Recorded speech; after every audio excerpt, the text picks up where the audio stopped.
call the Select Board Sewer Commissioners meeting to order. 3 members are present. We have 2 members absent this evening.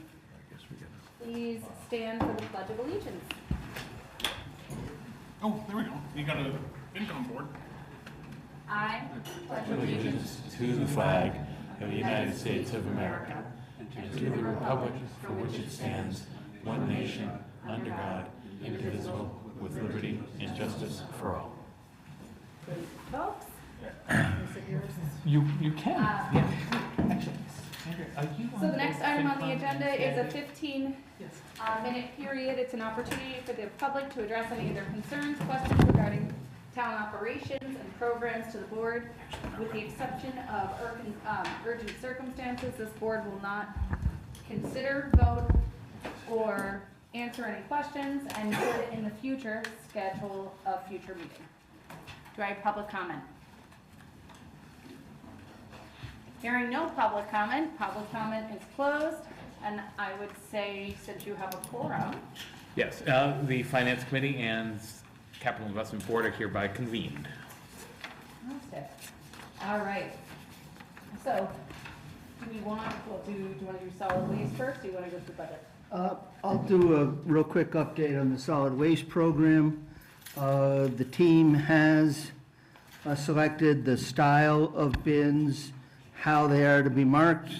We got those schematics over the last couple of days. They were circulated and everybody signed off on those. We also agreed the final count with Schaefer and Republic. That count may vary a little bit based upon shipping efficiencies because of the way they stack the bins. There may be, a few more or less than what we settled on in the last count. What I do not have for you tonight, I had hoped to have, is final price, because Republic has agreed that we can pay it out over time with us owning it, which is the $75,000 that I have built into the budget. It'll actually be modestly less.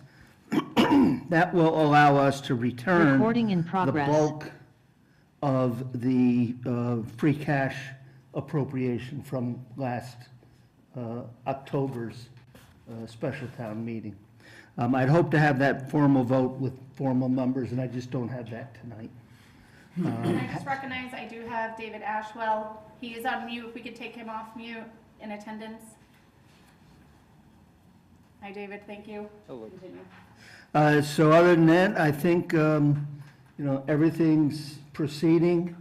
We have a mailer planned within the next 2 to 3 weeks that will just talk to recycling, pointing out to people that although they're no longer using the pay-as-you-throw bags, they still have an interest in keeping costs down, because if the costs blow through the budget, the only way to recover it is to either go back to pay-as-you-throw or to raise rates. That will go out mid-May. A letter will go out June 1 relative to the senior discount applications. And there will be a sort of post-deployment meeting. We haven't fixed a date just yet, 6 weeks or so after the kickoff, to solicit comment and see how it's going in everyone's opinion. Happy to answer any questions, and if you would indulge me, I don't know, Ray's been sitting in on the team. I don't know if he wants to add anything. I would compliment our town administrator for his guidance in this process. He's really done a great job getting everything in place. So, it's taken a bit of effort. I ask one quick question. I might have missed it in the email and all. Yeah. So the Angel Brook and the Hillside, are they getting the smaller ones? The 2 complexes, this board approved them getting the smaller bins. We have had some people up there ask for bigger bins. Okay. We've told them no, that everybody needs, with the exception of the seniors, as part of that senior discount, they can ask for smaller bins. Some are concerned that they can't move the larger bins. Everyone else has to wait 6 months. So they live with them, they experience them, they see how they work, and then we can get a sense of inventory. We might have to buy a second round of them. We have pointed out to folks in the complex that if they don't think a 32-gallon bin is big enough, 32 times 2 is 64, and we're very happy to give them a 65-gallon bin. Okay, thank you. Do you know when you're gonna have, or do you think you'll have the final pricing? I expected to have it today, so I expect it within the next day or two. Okay. Any other questions? All right. Thank you. The next item is to discuss the FY27 budget and warrant with FinCom and CID. So we distributed, excuse me, this in several iterations. It was in the packet that was given to you at, I believe, April 15th. It's these spreadsheets here. We did send out a revision just last week after having met with the Finance Committee. If you're on these spreadsheets, it's page 3 of 4 that I want to reference you to.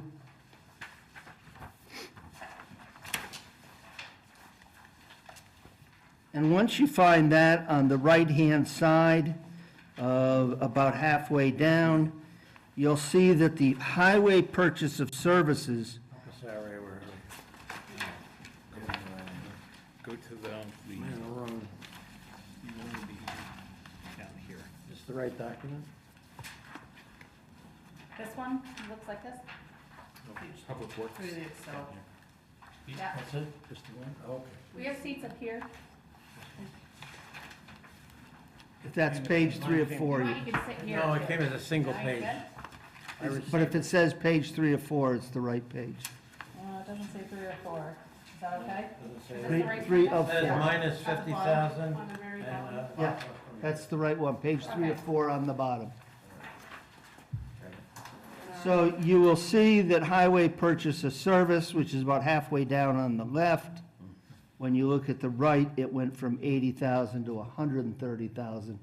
There were some questions at the Finance Committee about that. That increase had to do with the MS4, Okay. which we had planned to put here, and then we were doing the landfill over in the warrant article. For sake of clarity, we have lowered the purchase of service to 80,000 and put the landfill here at 50,000. So that way, if someone asks a question about, it's easier to connect. It's easier for people to have that recollection. And we changed the warrant article to be for the MS4. It just lines things up a little bit. That is the only difference that has occurred since we distributed the budget to you. Certainly, we just wanted to bring to your attention the fact that we have included funding to cover the request of your town clerk for some increases in the election workers, and she included at length, I can't even tell how many towns, but quite a few towns. I'm happy to answer any questions about the budget. I know you've now had it for a little bit, and I think that once, if we have that done, then we could go to the warrant. But I wanted to start with the budget since it might drive the warrant in some fashion.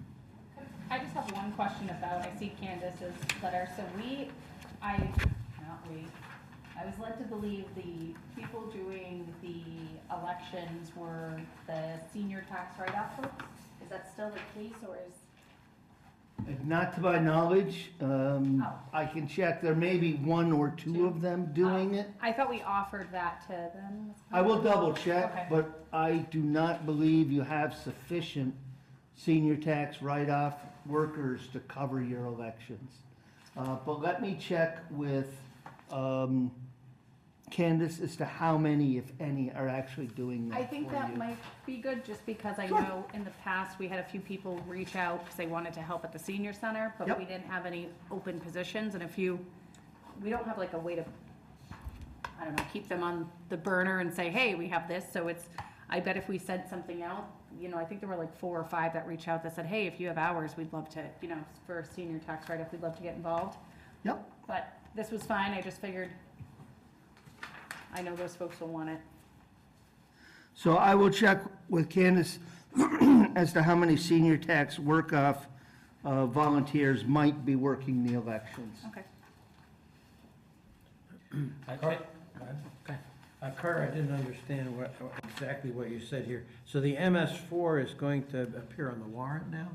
And Yes, this instead of the 50,000 landfill, Instead of the landfill, I'll put the landfill in the landfill item, as a landfill item, right? and I'll remove the MS4 from the purchase of service, just because it'll be easier to, we all might be confused, because I moved a few peas under the shell, if you will. But in terms of folks looking at it fresh, I think it'll be easier for all of us to explain. Okay. Now, if I may, under the building inspector, obviously you're moving from a salary to a purchase service. Is that presumed there won't be an open position to fill, and we're going to do that on a contract basis only, or is it presumption that we're going to have somebody in that role eventually? So we're talking about the very top of that same page, page 3 of 4. The purchase of service, instead of the agreement with Sterling being carried in its salaries, because it's not a salary, we are purchasing that service. Leslie has taken, and I think rightly so, when she worked with me on this, has moved the amount of monies that we pay Sterling out of wages and moved it into purchase of service. So at the end of the day, the bottom line is pretty much the same as to how that's distributed. Clearly, I just was not sure if there were implications there that were other than accounting. I think it was misclassed before is all. That's fine. Thank you.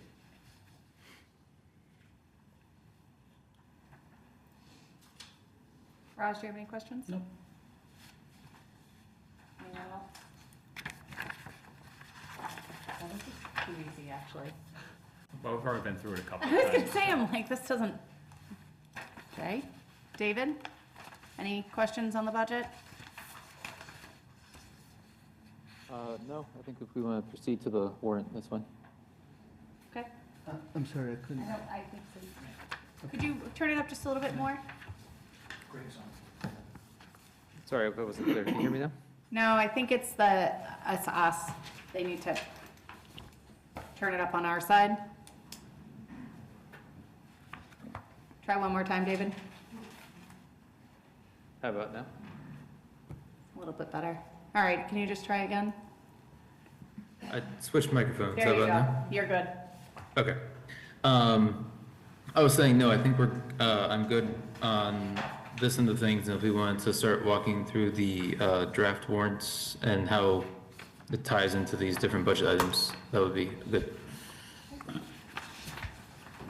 So if that's the case, then I would like to move to the draft warrant. Yep. It has had some minor revisions. Let me first start with the good news and the bad news. Well, start with just good.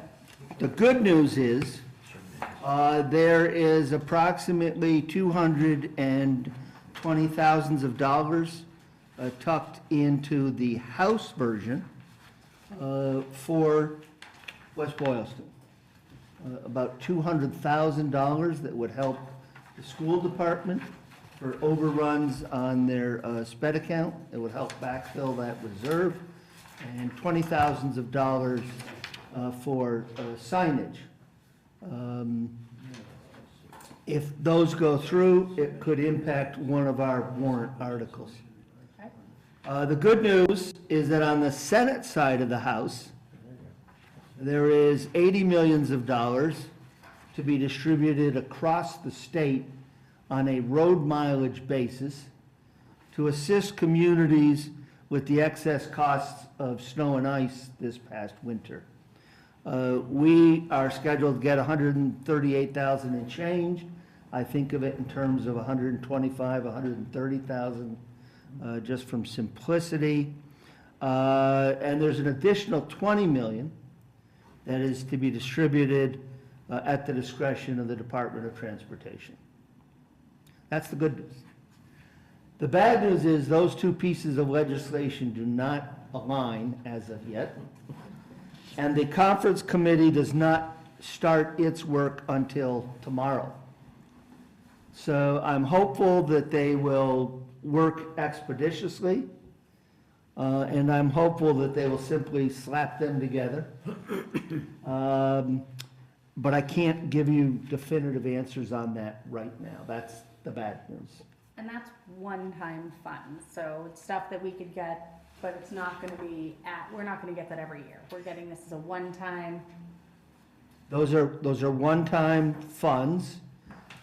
We have worked, I know that you've spoken with the delegation as well, in an effort to get some earmarks into the fiscal '27 budget.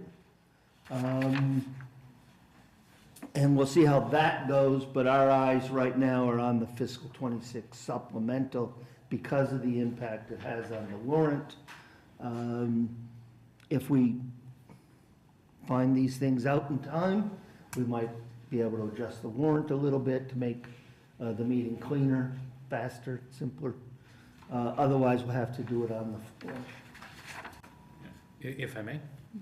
So can you clarify, the 220,000 that you were talking about, is that from a supplemental budget specifically? It's specifically in the supplemental budget. The so-called millionaire's tax has yielded substantially more money than they anticipated.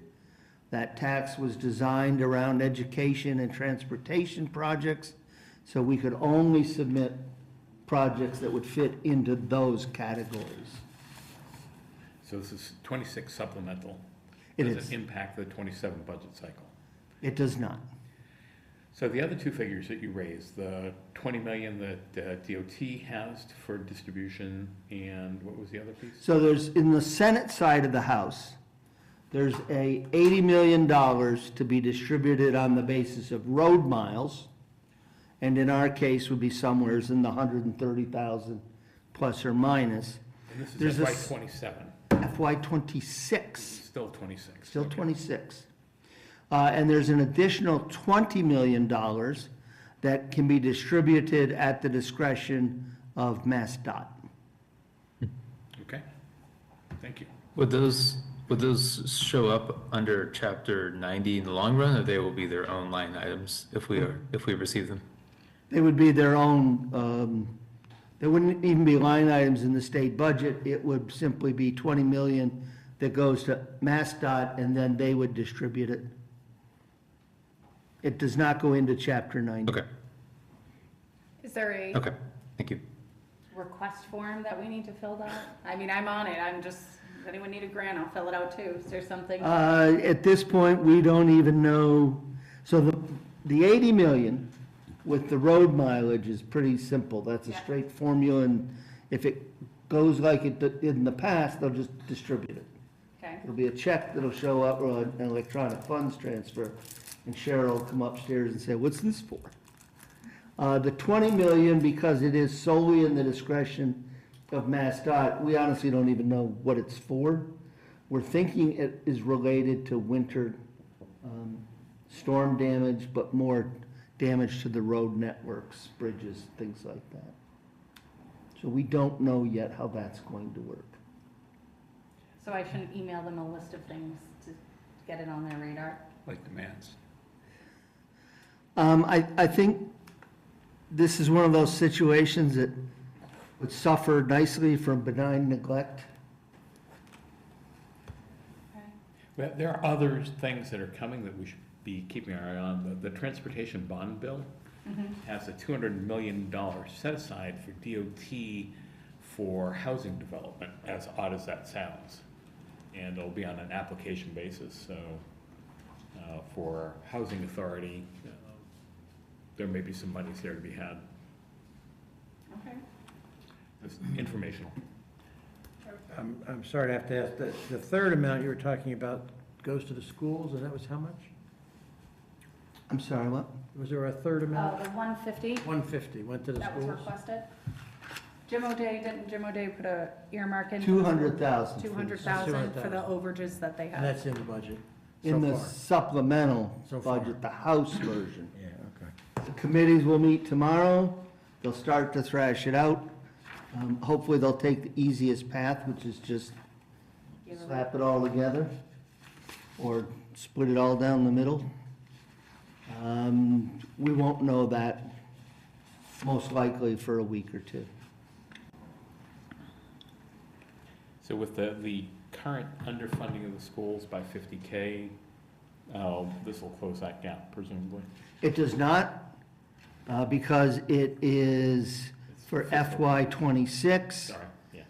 However, on the hope and the prayer that we get both of these, or we at least get the mileage, roadway mileage, I am proposing a one-year, one-time fix for the school enrichment programs, which would buy the superintendent some additional time to maintain those programs through FY '27, and hopefully come to grips with the budget, which is a continuing issue for all of us. Okay, thank you. And he's aware that it's subject to discussions with you all, inclusion by you all, and it's a one-year fix. It can't be continually sustained. Is that, it wasn't a budget change though, so is that from free cash? It is on the assumption that we're gonna get the 138 for snow and ice that goes into free cash. So if we don't, it doesn't.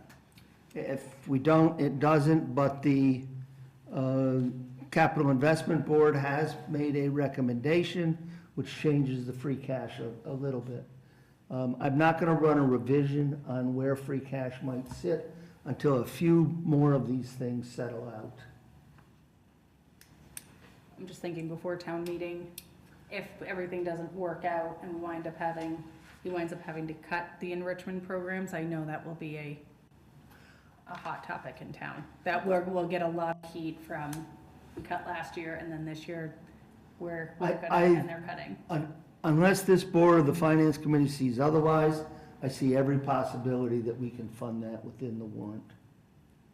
I think what you're suggesting is, if I got this right, is that the CIB covers something, so it makes free cash if we don't get the 138. My understanding is that you have not recommended an expenditure in the neighborhood of $70,000. Yes. So if I'm not using free cash for that, there's a few moving pieces here, yes. Okay. Shall I go through Oh, the? go ahead, yep.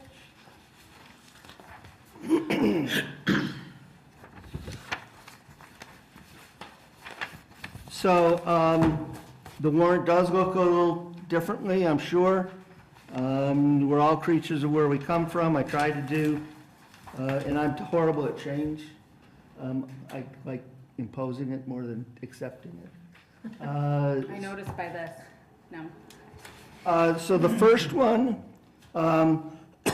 is the operating budget amendments to cover snow and ice from free cash. Unfortunately, ran about $280,000 over your budget. Not uncommon. I have suggested over time you try to move that up a little bit. The second one is authorization to pay bills from a previous fiscal year. There are no known bills at this point in time. On this one, can you reach out to the DPW, because there always seems to be some that are stuck, and it's right before town meeting, and we find out there were ones from 90 days ago that somehow didn't make their way. I think it happens almost every town meeting. There's like, oh, we have none, and then it's like, oh, well, there were 3 Warden and Mercer, we didn't pay them, or, you know, some weird Yep. ones. So if we can just ask Carrie if all the ones she knows are in have been processed, or if there are any that she's holding on to. Absolutely. And now for those who might be watching at home and have seen this perhaps in the fall, just a reminder, when late bills are authorized at your semi-annual May meeting, it's an 8/10 vote. But if they are authorized at any other meeting, it is a 9/10 vote. I do not know the answer why, but that is what the legislature gives us to work with. I'll actually circulate back out to all departments, just as a way of taking that broader sweep of everything. Article 3 is your standing to hear the reports of officers and standing committees. So far, I have gotten only one request. My understanding is that these pretty much kind of just happen. I have had one request so far. Article 4 is the standing authorization article that you have. This allows the treasurer collector to borrow monies in anticipation of revenues, also known as tax anticipation notes, and to enter into a compensating balance agreement with the banks. Article 5 is a standing article for you, and that authorizes the borrowing of monies if needed to cover your Chapter 90 expenditures. You do have considerable amounts of money on hand, which may exceed your ability to cash flow it. So I think that this year in particular, and I'm very hopeful of getting a full Chapter 90 program in front of you for too long. Article 6. This statute allows the town to impose liens on property for municipal charges and fees. But each such municipal charge or fee must be voted on by town meeting. It's not a matter of accepting the statute and then it applies to anything and everything. The town meeting has to vote each time on that specific municipal charge or fee. You have it for sewer, it's there for water, for electric, it's there for a number of things already. However, it is not there for the solid waste enterprise fund. Okay. This would put it there, and given the current approach and the policy that you adopted, there is no shutting off of the service throughout the course of the year. Because it is anticipated, this would be adopted. If it is not adopted, we may have, the TA may have to revisit with you shutting service off in the middle of the year. The next one is your revolving funds, and I did have a question as to which ones might be going up and by how much. We included that in the memorandum, but just to walk through it, the Board of Health, it's recommended it go from $90,000 to $100,000, given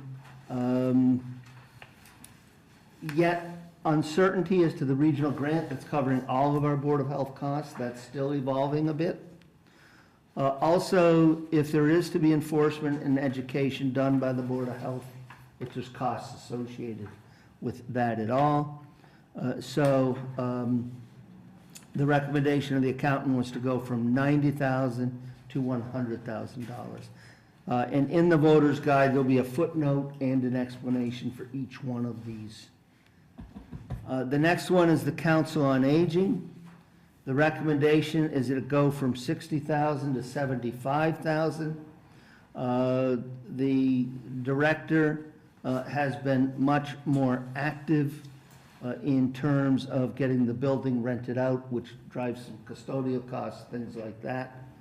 The Celebrations Committee, it is recommended that it go from $25K to $30K. Their balance is pretty healthy, and unfortunately, they were a victim of a minor budget cut within the proposal we put forth to you, around $1,500 or so. Can I ask about Council of Aging? Yes, please. So, so it's good to hear that they have rented it out. Are those funds going to offset this amount, or are those funds going somewhere? Because I would assume if they've rented it more, that would help with paying. At this point, only the custodial's going through the revolving fund. The balance, I believe, goes into revenues, but let me get you a better answer on 'Cause that. I was just thinking that might be one of the, because that could jump to 100,000 next year, and if we say we're renting it out, First, well, let me get you a better answer, because it's Okay. my understanding that the balance of the rental fee, in order to put that through the revolving fund, you would need to amend the purpose of the revolving fund. Okay. And it wasn't made as a request, and in my opinion, there wasn't enough time to really prepare a good presentation on it. But let me get you an answer on that. Just bear with me while I make this note, please. Yes, ma'am? So I would say, so that was one of my questions. I know we've done, Kim's done an awesome job up there, the place, she has a lot of stuff happening. I think all the events are free to our local seniors, I believe so. or are discounted to something. I thought there were grants for some of it, some of the programming as well, or COA. COA did fundraising for some of them. I know that we once saw like a sheet of like, here were a bunch of programming that was actually like grants or paid through this. Here was some that were donated or free. Here were some that was subsidized, right, going through. I could see that number growing probably out of, if we don't kind of cap it or have a way to kind of self-sustain, that's gonna probably be a sticking point. I do have the community services team, which is Kim, Yeah. and the library, and the veteran services agent. I believe they're scheduled to come in on May 6th Okay, to provide a report and an update to you on what they have been doing, how they're working together, and some plans going into next year. okay. The landfill lease, the amount of testing is a bit of unknown because you do your original tests. We have had to expand the numbers of tests. And then if any of those are above the standards, we have to do a second round of testing on them. So that is a little bit of a wild card, which is why I believe, in addition to the monies we've put into the budget, Leslie is requesting a increase in the revolving fund here. What was it before? I'm sorry, what? 60? What was it before, 60? It was 60, and she's suggesting 75. Thank you. Can I ask a question? What is the consequence to these being too high? Is there a problem? Like why don't we just increase them if they ask to increase them? Is there a debate? With me, there would be. I mean, they have got to be able to justify why the increase, and is there going to be revenue that covers that increase? Right, I mean, if they have a reason to increase them, is there a reason to tell them they can't? Yeah, if it's not a good reason. Okay. Or if we Well, don't that's have, good. we don't have the funds. Or if they, or if they can't demonstrate that they're going to be generating the funds. So to tie that into the Council of Aging one, if I understand correctly, on the revolving fund basis, they would essentially like to see that raised, but in sort of a different line item in accounting, they're showing increased revenues because they're renting out the facility more. So those two should offset, we would hope, correct? Theoretically, If not, they do, okay. yes. But they essentially need to ask ahead of time for increased budgetary items related to the maintenance because of the increased rentals. But, so they have to, that's them essentially asking to plan ahead for the increased cost, correct? I think next year they'll want to be talking with you about amending the uses of the revolving fund. But we just weren't there at this point this year. That's fine, I was just trying to make sure I understood the implications, and it's not that there's suddenly running a deficit for some reason. These are just different sections of the budget.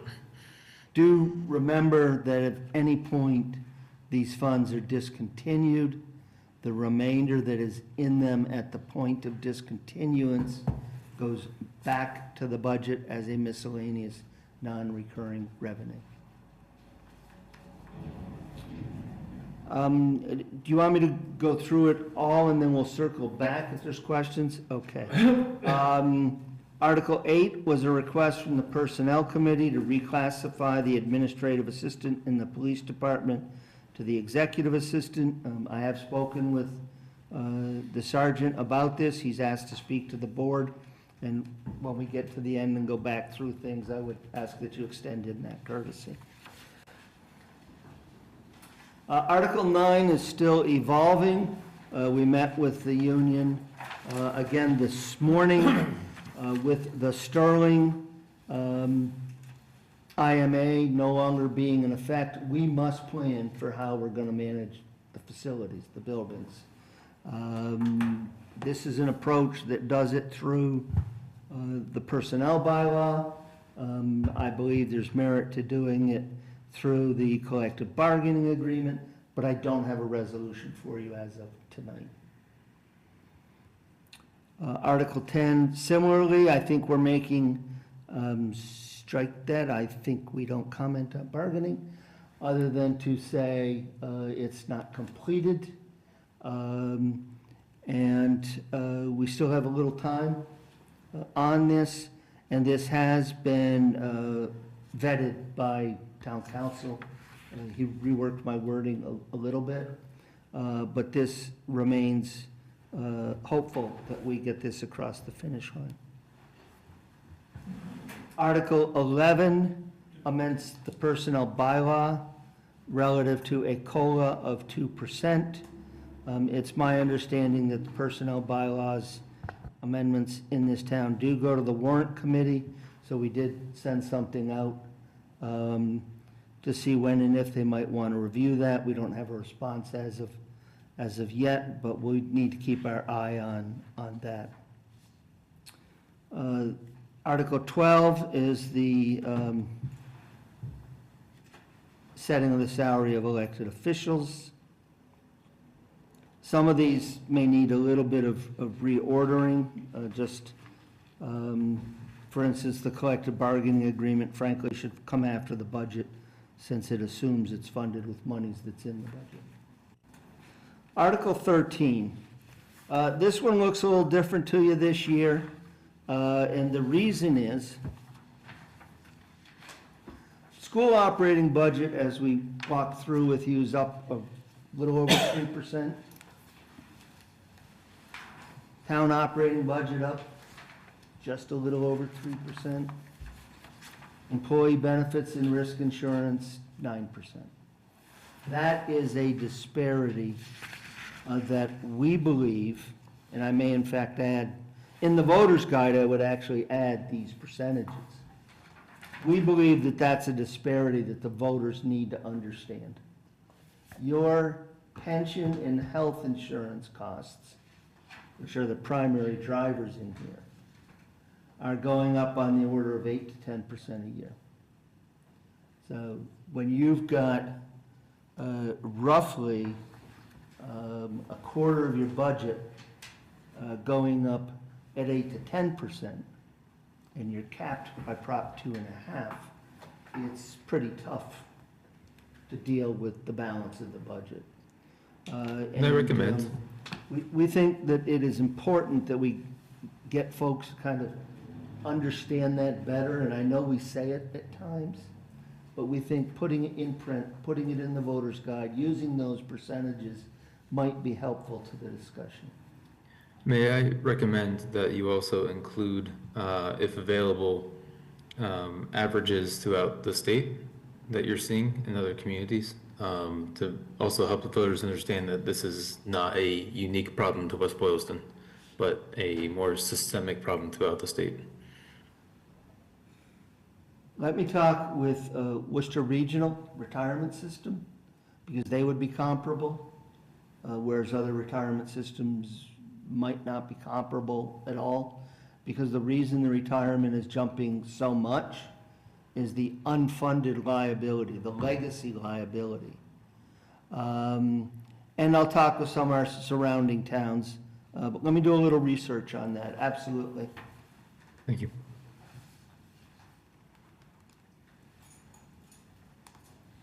Ray, do you want to weigh in on this one at all?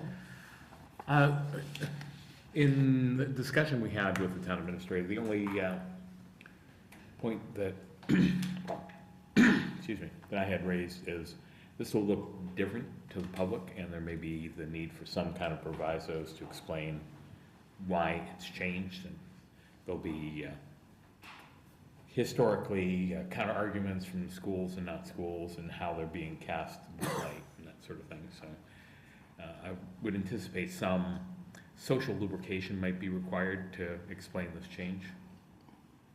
You're not gonna depend on West Boylston Neighbors Connect? That's where I get most of my valid factual information. It's a good place. No, I could see, I think it would be a hot topic. It's usually a hot topic at every town meeting. Someone will say, well, have you showed us the budget? We don't understand it. The transparency behind it. Whatever the marketing hot topic words are for that day, but I think as it's long as we could talk to it, I think.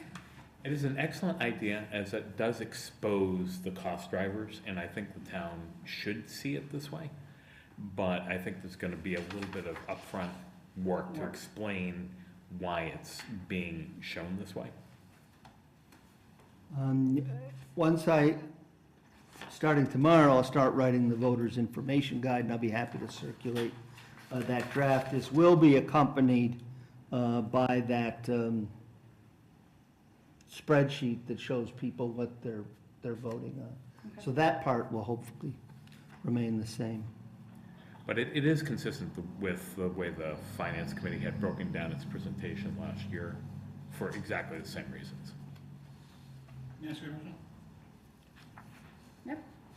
Did you just say that part of it is driven by the retirees as after they work, but they're still getting benefits? Was that a driver? Is that what you said? So you have to be old enough to remember that Massachusetts used to fund its pension system on a pay-as-you-go basis.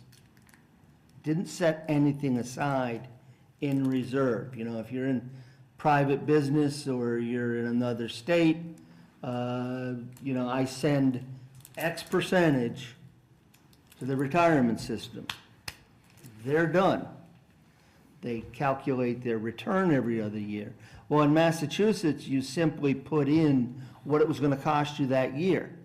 They were not calculating and having you bank what you owed for all the other prior years. That's what we call the legacy Is that on pension retirement? obligation. Are you Pardon? speaking on retirement or on healthcare? On retirement. I haven't even gotten to OPEB. So I didn't think about this, so I'm sorry. I think, David, we have you till 7, right? Yeah, maybe a couple minutes after, but around then. I am wondering just for that, because I know we have someone here, should we jump so that a chief has at least 4 members of the board present? Absolutely. Or if you, I don't want to, I'm just thinking if he has to jump it gives something, because that'll be an action, a Sure. voting action. And let me just say that I do have a little bit of time built in, so if there's questions, as long as I get votes and recommendations by next week, even if needed, I can get the voter information guide done in time. Okay, so I was thinking if we can have Bevan come forward, that way, David, you can be part of it, and then Thank we'll you. follow. And I imagine you might not want to stay the whole time, but, I mean, it's highly interesting. Every time I come here, I'm entertained. All right. I can speak loud. Thank you. All right, so thank you for giving me the opportunity to speak on this, and it was my understanding that there may be some concerns.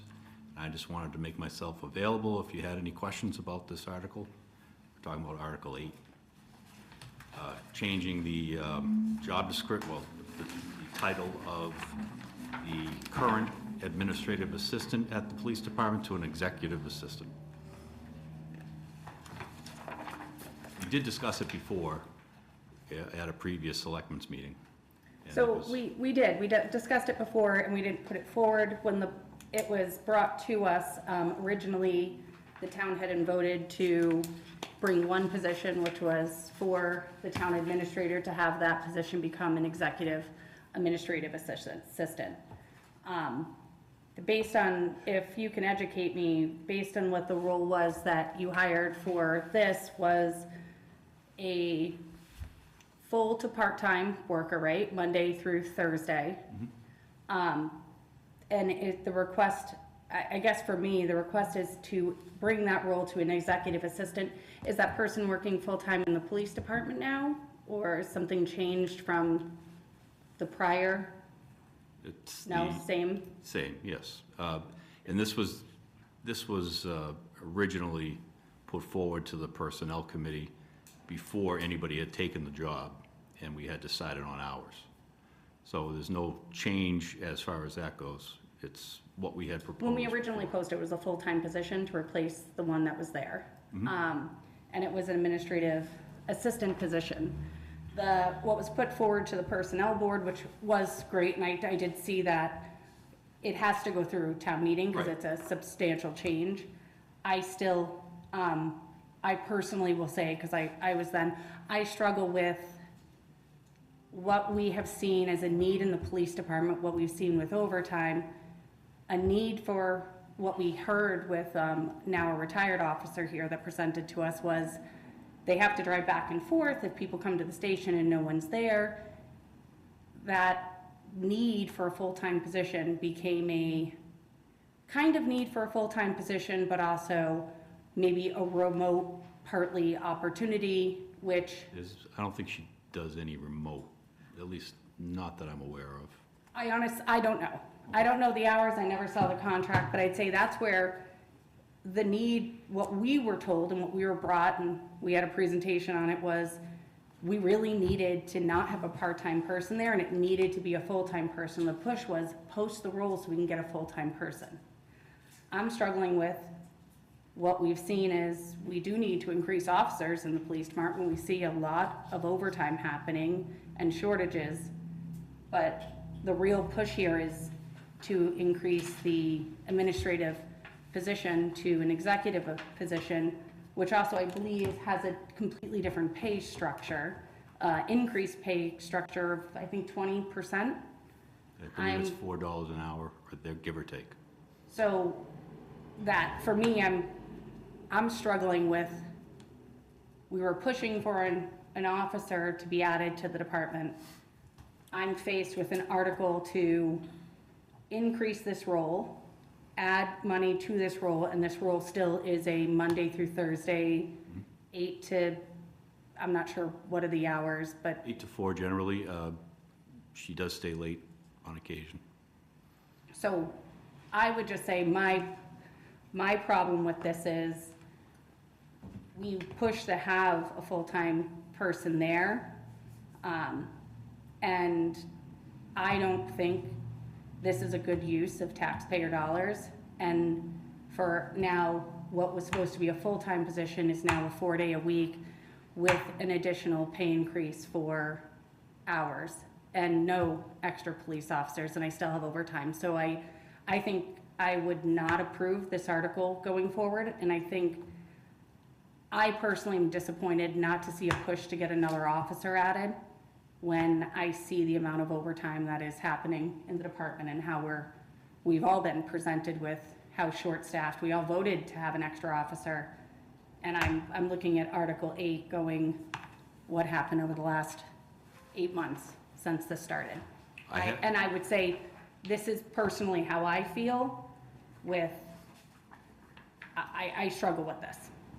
So that's me, but I figured I would let you know. I sit saying, I'm cutting departments. I'm hoping money comes in so that we don't cut enrichment programs from a school. And I'm faced with this to put in front of taxpayers. I just, it's not appropriate. Okay, you do realize, just to make sure everybody realizes, I'm not asking for an increase in budget for this. Not now, but this was a big push to get this so that it opens up the opportunity to increase pay.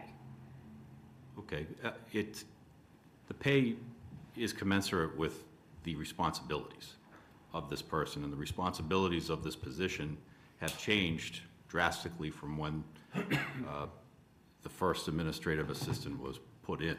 There's a lot that's been added to the job. Primarily, the main concern is as keeper of records for our department. The hours, I understand your concern with the hours, but the hours weren't factored into why this position should be an executive position. It's more based on the judgment that this person needs to make on a day-to-day basis as far as confidentiality, as far as what records can be released and what can't be released. Also, the intricacies of the collective bargaining agreement and making sure that those are followed. CJIS certifications, which is the being able to look up criminal background checks or whatnot. Dealing with a variety of things that require somebody with a level of autonomy that should be paid commensurate with that responsibility. For these tasks, high-level tasks that you're referring to, were these added to the role after the role was filled? And thus this is, the person in that role taking on additional responsibilities, and we're looking to now adjust their pay based on the additional burden of those responsibilities? Or have they been doing these responsibilities since we hired them at the current pay structure? You're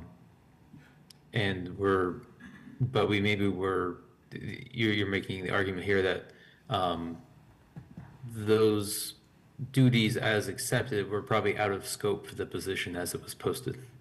Right, so when I was going through, first of all, this is something that's been evolving for many years.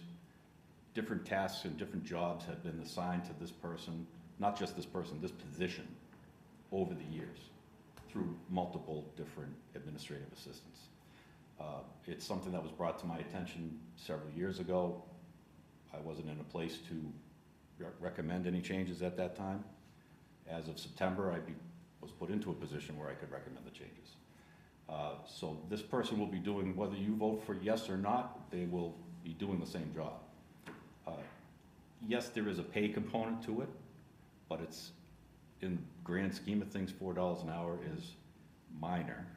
However, when we repost this position someday in the future, I believe that having the title of executive assistant with that modest pay bump will also enable us to get more qualified people applying for the position. There is a lot of responsibility that goes with it. It's more than payroll, it's more than billing, it's grant writing, like I said, it's keeper of records, meaning that lawyers' offices are contacting this position constantly, looking for police reports, looking for recordings, looking for accident reports and whatnot. Some police reports are not allowed to be disseminated by state law. I'm talking about like domestic violence cases, sexual assault cases and whatnot. This person has access to all of those, and they need to make the decision whether those things can be sent out or not. So I appreciate the complexity of the job, and thank you for explaining that. I guess then my follow-on question, so I can better understand, is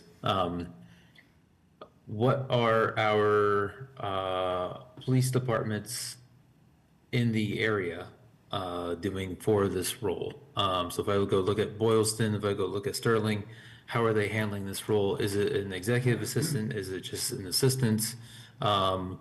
And how do those responsibilities stack and compare? And if you don't have those answers right now, I think that's okay. I do have an answer, yeah. Okay. So when I started this process, I asked at the time, town administrator, Heather Butler, what I needed to do to get this ball rolling, because I wasn't familiar with the town government. She said, contact a similar sized department, see what they do. I contacted Sterling. They have an executive assistant in Sterling. I asked for that person's job description. And it matches with what in fact, it matches with all of them across the state, I would imagine, unless it's a big department that has its own records department. So yes, I did compare with Sterling. Sterling already has an executive assistant. Okay. And similar for Boylston, or Sterling your primary? That I don't. Okay, no, that's fine. I'm just trying to understand it. Yeah. To me, it's logical that if other departments are handling it in a similar manner and we're an outlier, then we should definitely consider changes. If we're becoming the outlier by doing it, then we have to question more, why are we being unique? But it sounds like there's at least some commonality in this role. So thank you for explaining. You're welcome. If I might, who or what does this position support? Does this position support the department as a whole, or is it supporting the chief, or? Yes, and yes. It is the chief's executive assistant, administrative assistant at this time, but also for everything that goes on in the police department. Everything from training to post certifications to grant writing, everything goes through that office. So, I mean, Budgeting. typically grant writing is going to be a higher executive level function, but part of what I'm hearing you describe is more administrative tasks, like, keeping of records is typically an administrative assistant role, where scheduling and coordinating was going to be typically an admin assistant role. Grant writing and higher order organizational functions of that type would be more closely aligned with an executive assistant role, right? So I guess the issue there is to what proportion of these tasks being completed in higher order things like grant writing versus filing, organizing, keeping track of trainings. First of all, I understand what you're saying about the keeper of records. Right. But with the keeper of records in our job, in the police department, there's another component to it other than just keeping records. Right. There's legalities that have to be followed. There's discretion and confidentiality, sure. Okay. And also the ability to peek behind the curtain of what's going on in town. I mean, it's something that they have access to everything, because they can read every report that we have. They have to. As far as how we distribute responsibilities, sergeants all have areas of responsibility. And one of the sergeant's area of responsibility is grant writing. Mm-hmm. However, he's not a grant expert. That's just his area of responsibility. So he leans on the administrative assistant to help him navigate that and get things done correctly. And there's a lot, I've never done a grant, but I was watching some of the mundane things that they need to do, and it's mind-numbing, really. And it's also very confusing. There's a lot of bureaucracy involved. And this person helps navigate that and get the grant out. Sure. So, Can I ask you a question? Or is that inappropriate? Go ahead. What type of grants do you seek? So we have a LEADA grant, which is something through the FBI that helps with drug investigations, and something as small as our drug drop-off box in our station. We have grants for equipment, which include anything you can imagine. We have grants for special patrols, seatbelt enforcement, OUI patrols, that type of thing. Okay, so you have multiple grants. And why don't you seek a grant writer for that as opposed to in-house? Actually, Sergeant Pettit has sought the advice of, I'm sorry, I don't know the woman's full name. She's been very helpful. It's a volunteer that helps us. But we don't have the money in the budget to hire a contractor person to come in and do that. Okay, thank you. Can I ask a question? Did we get any grants? Yes, we just got that burn grant that we talked about last meeting. We've gotten the LEADA grant on multiple occasions. It's money that we have in the system to assist with special investigations involving drugs and whatnot. If the detective, right now we're at a budget crunch, so I've limited overtime in the department. But there are still things that go on that the detective needs to go out and investigate or assist other agencies in investigating.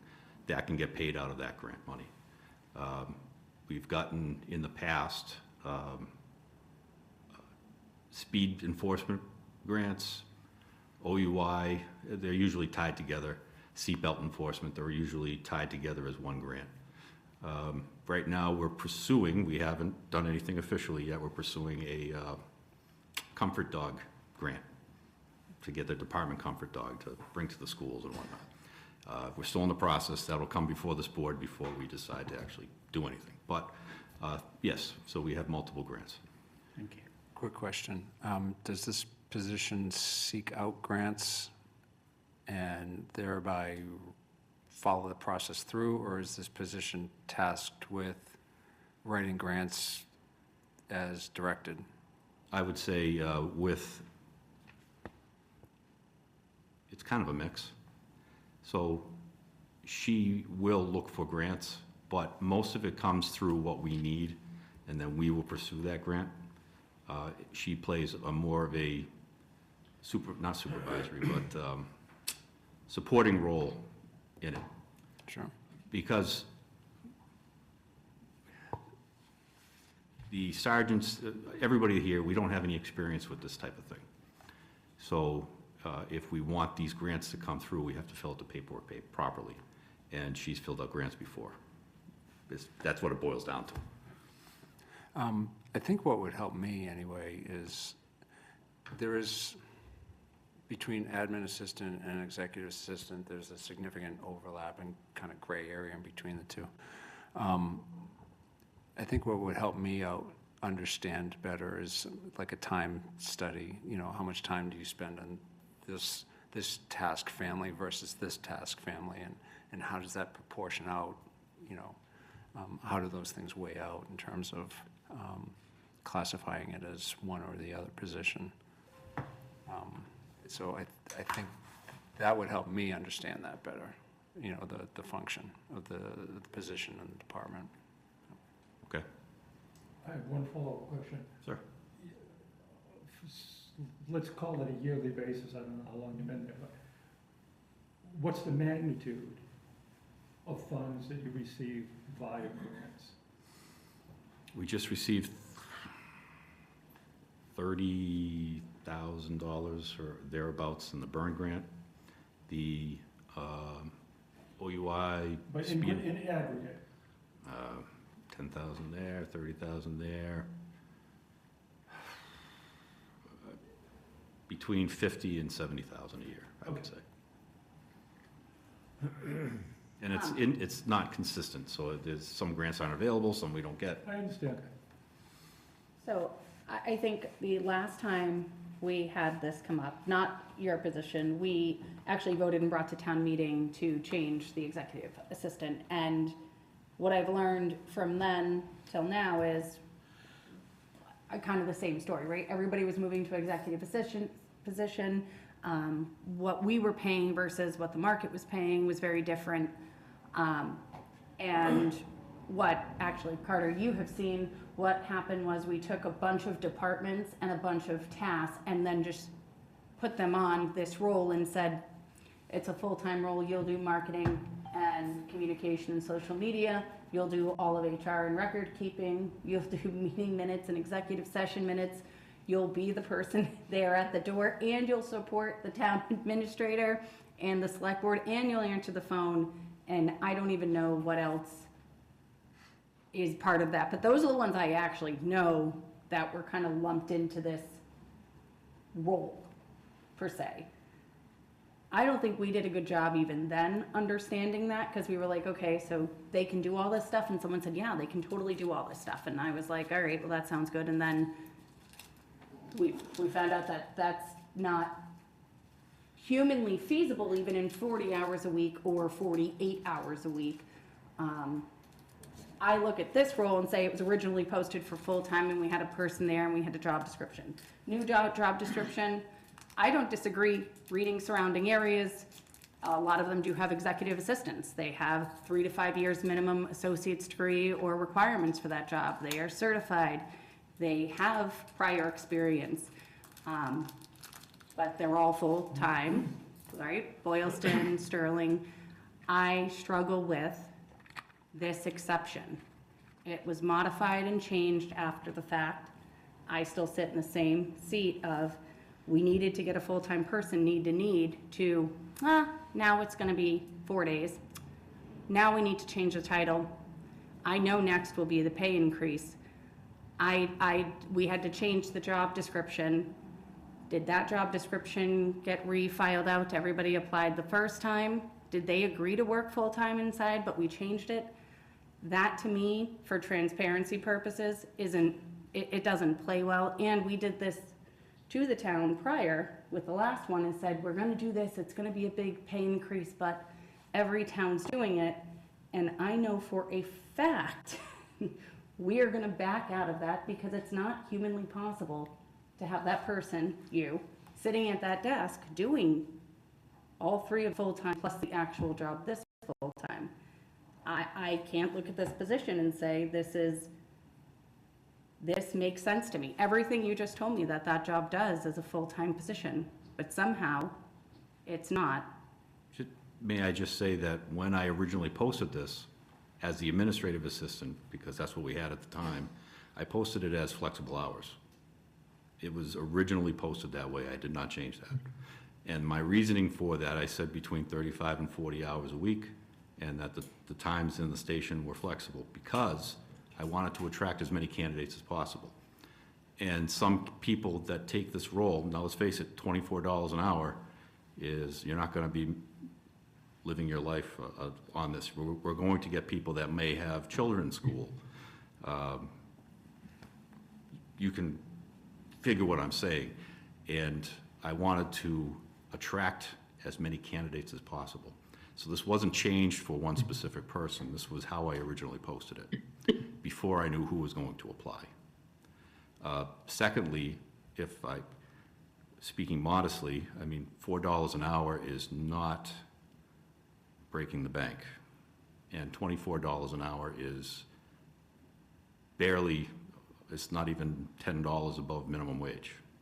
So for the level of responsibility this person has, this position has, I believe that $28 an hour is certainly a bargain.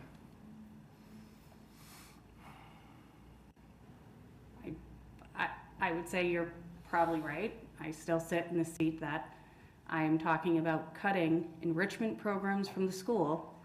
I have had you guys in front of me due to overtime in the police department, and I'm sitting in front of you and we are worried about a 4-day-a-week increase with flexible hours, right? This doesn't equate to me. I get what you're saying, and if it was, this came in and this was select board, we have this need, this is what the departments are doing, here are the qualifications, here's the skill set. I haven't pulled it up, but I do have the original posting. It was a full-time position. And then I have the date it was changed, so I have the original posting, then the date it was changed. I will say, I still sit back and say the town is making really hard decisions, and you're not the only department. I have the DPW, I have the fire station. It might be $4 an hour, and you are completely right, because I've seen these pays and they're insane. You can't understand it. But if we continue down this path without thoughtful, what are we doing with all these positions? If the fire chief shows up here and says, well, he got it and they get to work remotely, or they get 4 days, so I want mine to be an executive assistant and I want a $4 raise an hour, this isn't, I can't treat them different. And that's why it was so adamant during town meeting, we were only gonna change this one. And it wasn't gonna be everyone, because I need to do an assessment for every administrator here, changing them to an executive assistant and adding that amount of money. I guarantee you that's a teacher. I guarantee you that is a position in this town. It's not just this one. If the fire chief shows up, if the DPW director shows up, how do I say, this person's more important than your person, or I don't believe I should be putting it on town warrant. Every town warrant from this point forward, I mean, I have 2 people at the DPW. Both of them will be executive assistants. Why wouldn't they? I'm not, this isn't for you. Like, we're responsible for this. This could turn into 6 people in 12 months. And that's if it's $4. We all know everyone has staggering amounts. Like, I can't put this forward without a plan. Do we upgrade? Do we take this as an account to say everyone that's an administrative assistant, yes? We move them to executive? How much does that look like? What's that look like for a pay increase for everyone? No, I can only talk from my position, not for what everybody else does, and I'm certainly not belittling anybody else's job. But if they can justify it being an executive assistant, if they can bring it to the personnel committee like I did and have them agree that it should be changed to an executive assistant, which they did, then perhaps you should consider them as an executive assistant. If their job doesn't justify it, or their job description doesn't justify it, then they can't be an executive assistant. I think they'll all come. I think it probably could be justified across the board, but it's just like my home finances. I make a certain amount of money a year. My bills cost this much. I can put the rest of it on a credit card and deal with a 29% interest rate month over month. I have a certain pool of money. I have 4, 5 administrative assistants that I can think of right now. I bet each one of them will have, the fire chief, he'll probably have a presentation the next meeting. He'll be, and they probably need a ton of certifications. I believe this one does, but I will still sit back saying, we asked for an override last year. We're sitting here for this one. I have 6 other people that will say, well, that person has it, why can't I? And I'm gonna say, well, that's fine, everybody can have it, and then we'll just pick one of the line items. Which one do we wanna cut? Because I'm not growing the money, I have to get it from somewhere. I mean, Carter, why would another department not want the same thing? And how would we say they're not as important as another administrator? I have not been privy to the history of this, but you do not have a scoring system that allows you to objectively evaluate where all these positions should be. I come from a different world, as you've all experienced. But what I'm used to is a scoring grid that goes through each position with respect to education, responsibility, confidentiality, risks to the organization if they make mistakes.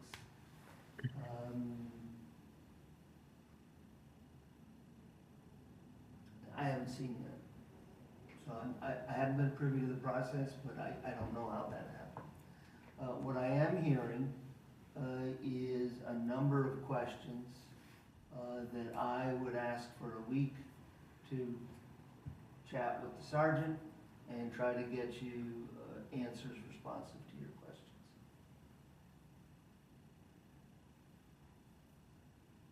As I said earlier, I do not need votes tonight. Certainly we want to have as much discussion as possible.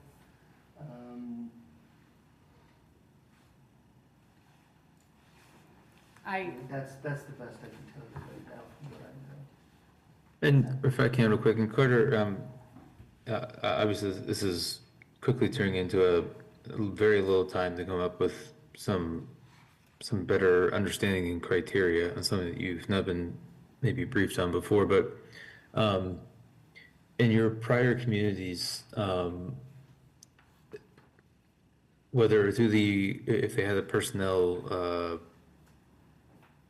committee or through their bylaws, did they generally try to have some standard metrics for benchmarking responsibility sets across different departments? Yes, and I will try to get a hold of that and distribute it in the next day or so to the sergeant as well. Thank you. So he can test that out. I will say, my one and only concern here is I am used to the executive assistant within the executive office being the highest paid administrative support person. Because of their organization-wide responsibilities.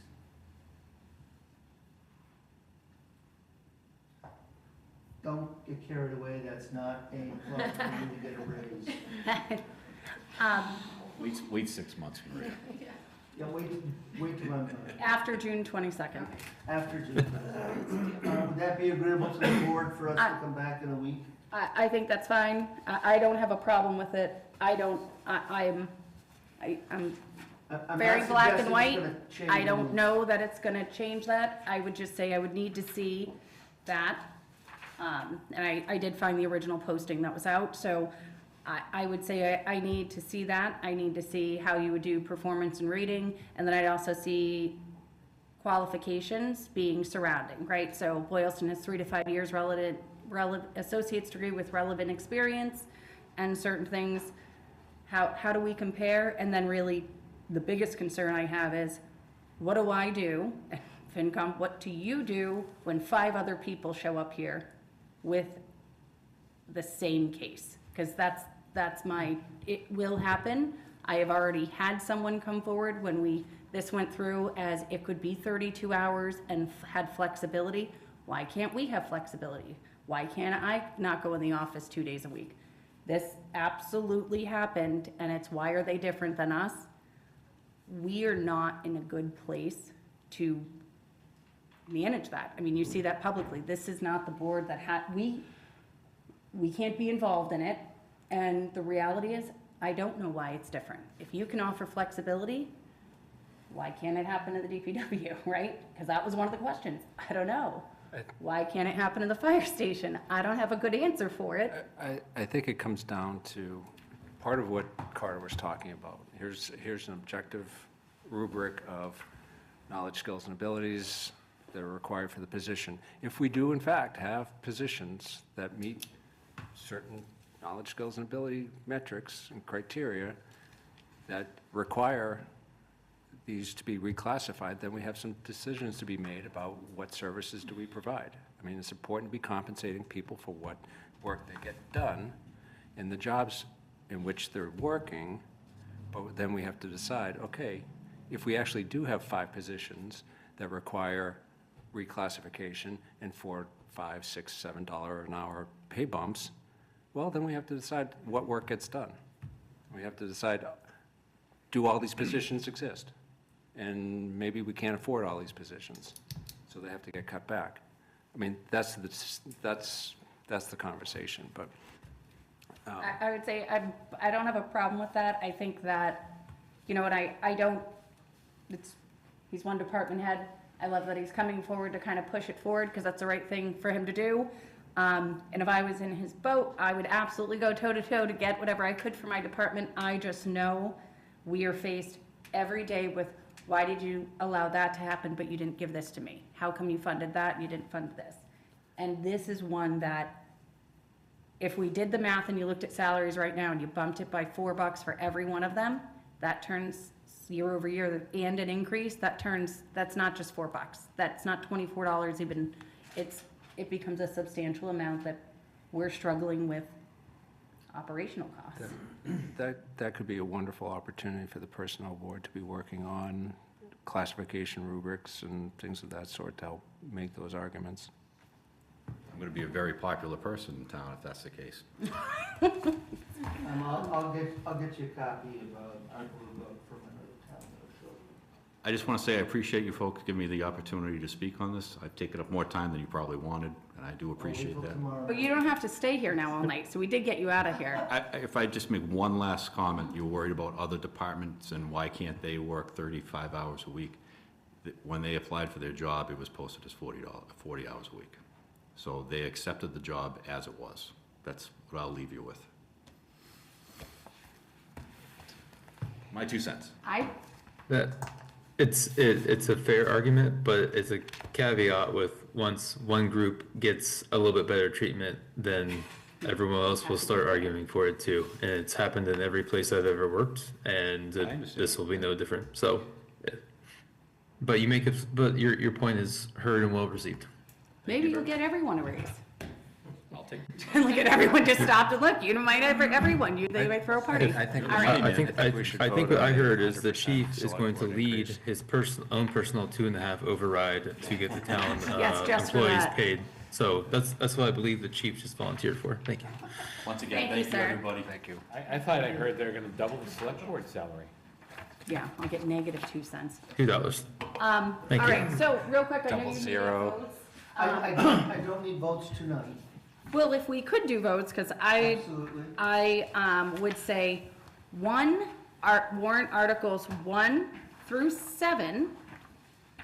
I would take a motion to move those forward. So move. Do I have a second? Raj is back to Second. not seconding. David, will you second? Second. Oh, Raj, good. All right, I said David? second. Yes. Raj? Yes. Jay? Yes. And I'm a yes. We're not, well, I know you're there, but you don't have to. I almost made all of you call your name. I don't know. 4 yeses to recommend. 4 yes, Correct. Russ's, yes. Yep. I'm gonna skip, and go Article 9. I didn't see, I read through these. I was okay with all of them, and I see that we went through all the way to Article 13. So I would take a motion from Article 9 to Article 13. Oh, I think we did, no, we didn't do that one yet. So Article 13, do I have a motion? So to moved. endorse? Okay, do I have a second? Second. David? Yes. Raj? Yes. Jay? Yes. I'm a yes. I stopped at 14 because I remember that one time that we voted on capital things, and then you sent me the note and was like, we haven't voted on capital things.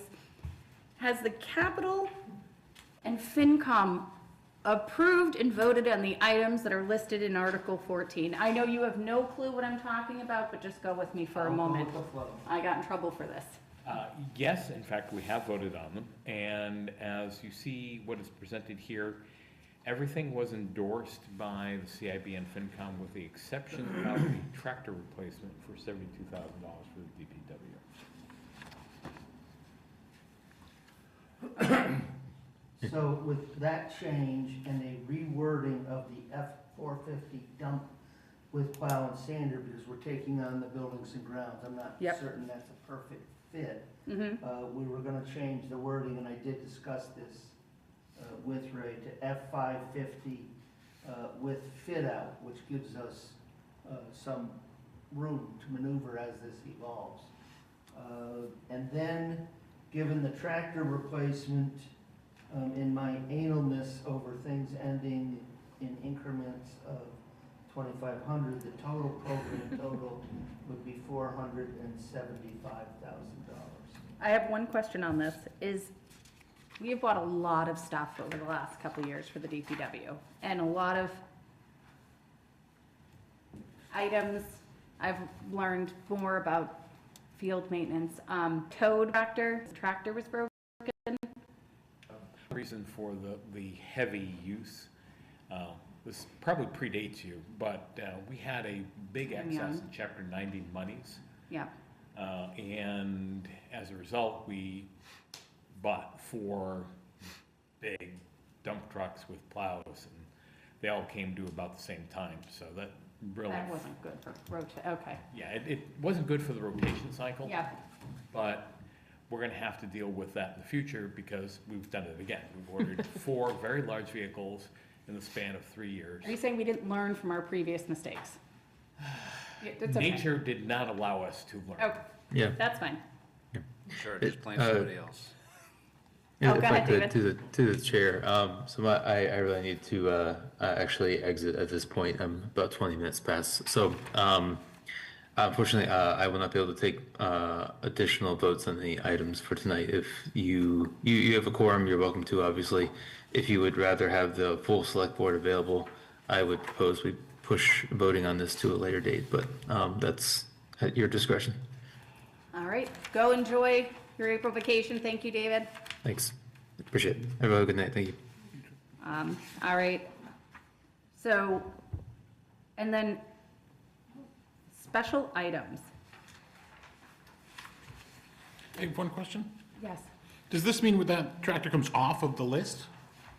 Or does that just mean that when they say, here's the article, CIB didn't recommend and select board, I personally see no reason to not accept the recommendation of the CIB.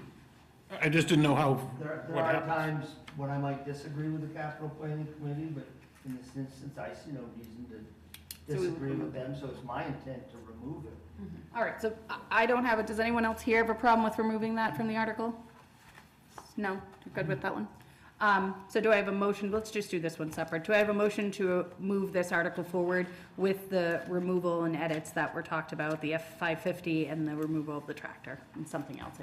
It'll come down to What am I doing? 475. He's, It'll come down to 475,000 with the removal of the tractor and a modest reduction in the contingency. So moved. do I have a second? Second. There would also be a change in the wording as far as the Yes. source of funds. Yes,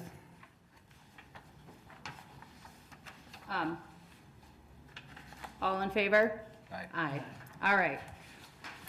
I don't know if I've seen an article labeled special items before, and I'm become intimately close with these because they actually ruin my life for months. I can call that anything you would like. Okay, so this has not been here. Okay, so this is a The special one. intent was to separate them from capital purchases. Did the capital not want to pay for them? Well, I think the concern was that just blending them together in this town at this time would be confusing. Well, there were a couple of driving questions from our side. First of all, the Capital Investment Board has purview only over items 20,000 and more. And some of these were, the MS4 testing, one could argue that's not really a capital item. So we had a discussion just to keep it simple, to separate those items out that are true capital from smaller acquisitions. Okay. I just know someone's gonna ask me. I'll search for perhaps a better descriptive term. It was just, they seem special, so we'll just go with that. I don't have a problem with any of them here. We have enough free cash. Do you pay for those? We do.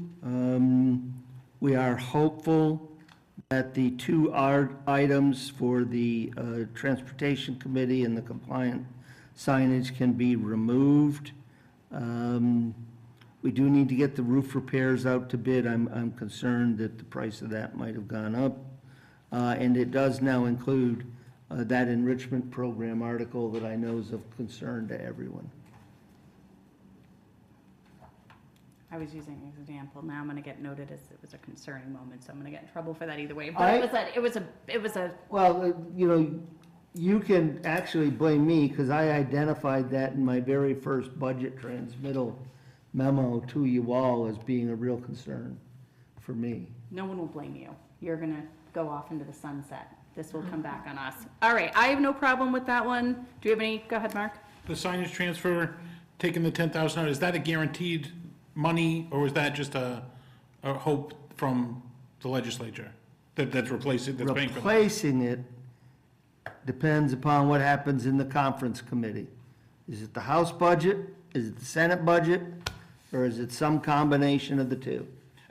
I would not take it out of here unless we know that it's coming from someplace else. I couldn't take it out unless I had a budget Okay, that then I misunderstood was, what we were doing. Okay, that's good. if it's done before the warrant's finalized, I could ask this board to revote it. If it's done before town meeting, we can amend the motion. But otherwise, it has to go forward as Like this. presented. I just want to make sure that that was how I understood it. Good. All right, so for the sewer enterprise, Is the board prepared to take a vote on Article 15? or well, does I it- was gonna say, no, this one didn't call out anything special, so I was like, I might loop it into the next Got it, couple, gotcha. unless, I You think want there me could to- be questions from us on Article 16, for what it's worth. okay. Do I have a motion to move forward with Article 15, currently labeled special items, but we'll find something catchier? So moved. Second? Second, but we could wait for that, to get the confirmation, if it is happening if this will happen tomorrow morning. They'll start talking tomorrow morning. When they'll finish talking, I thought tomorrow morning we get the money. Thank you. and then there's this person called the governor who gets to veto things, so this is Do you want not me to email gonna him? be speedy. Or I'll just, her? I said him. I was thinking of someone else. You want me, I could just get on this and, I have no problem asking for money. Please don't help. No, fine. The way you are talking, I thought we will get the money tomorrow morning, so. Well, if something Either changes, we could way- bring it back. Either way, it's gonna go forward, right? Isn't it just where it comes from? It would change Yeah. from free cash to a different source. No. If we get the money from the state, this goes away.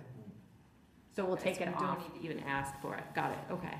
So if it comes, we'll take a motion, Raj, to pull it off the warrant or pass over it if we get the money. You can help us with that. Thank you. All right. All in favor? Aye. Aye. Okay. Article 16. It seemed fine, but Well, it's just the open issues that are here right now. We don't know what the cost of capital is gonna be for the sewer enterprise, and are you comfortable with setting a one-year rate where you may have to dip deeper into retained earnings than you might like? This- Or do you wanna wait until you have the capital integrated into the rate study before you set this budget? We must have a budget going into your semi-annual town meeting. Right. We have made an assumption of a rate increase to be effective January 1, which we shared for y'all when we submitted the budget transmittal documents. Should this need to be amended, it could be done at your semi-annual, your fall meeting. That said, given how late in the game you're getting the report, I still don't have a final report. I think this may be one of the plug your nose and jump in and hope the water's deep enough so you don't break an ankle. That was one Yeah, scattered that went a different. metaphor, so.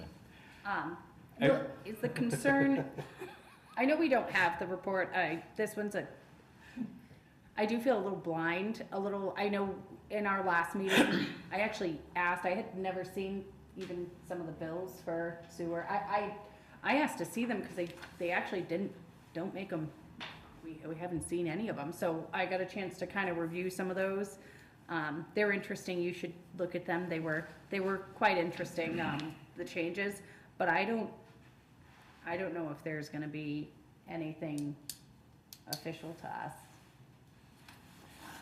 There will be, what the town did was through some process, it engaged Ty and Bond to do a rate study. Part of that rate study needs to be, how much should you plan for ongoing repairs and maintenance, and do you have any capital needs? That study was not commissioned. Ty and Bond wasn't commissioned to do it, and your Weston and Sampson operator was not asked to do it. Was that something we were supposed to ask them to do, though? I, just throwing it out there, I could probably think Yes. that would be, yeah. I, just didn't know. I would think that anyone knowing where this needed to head would have had that report done. And in fact, I think that should be done on an annual basis. So we did ask for the report. I got the draft. I've kicked it back with some varying questions. And I'm hoping that I will have it next week. We can then have Ty and Bond finish up their rate study. But I do not think you're gonna have all of this done in time to be packaged in here. You should have had this last fall in time to really get the presentation, think it through, and crunch it into these numbers. So from our perspective, we haven't really discussed this as a committee. Carter had introduced these developments at our last meeting together. So I guess my question to you, if we don't know what the capital expenses are going to be for the system, and you're basing your change in rate and therefore all the rest of the financials on a partially complete financial, would you want to increase the rate that you're proposing to cover potentially more than 1 year and not have to go back next year for a rate increase? I cannot believe you, out of all the people, want to go higher instead of lower. I Well, it's think easy I'm for in me, a and I'm different- not on the sewer. I was like, I can't. But it goes into retained earnings, so it's not as if they're end up paying more. It's just a question of when the rate increases. So that we don't have to, the concern is The double optics dipping. and the optics going in. sentiment of the public, if they're gonna get rate increases in multiple sequential years. So if I may, this is not the first community that's gone far too long without addressing the rate structure and then had to stare down a severe spike. Mm-hmm. Especially when you have another unknown. You don't yet know how Worcester's gonna settle out, and you won't know that for a while.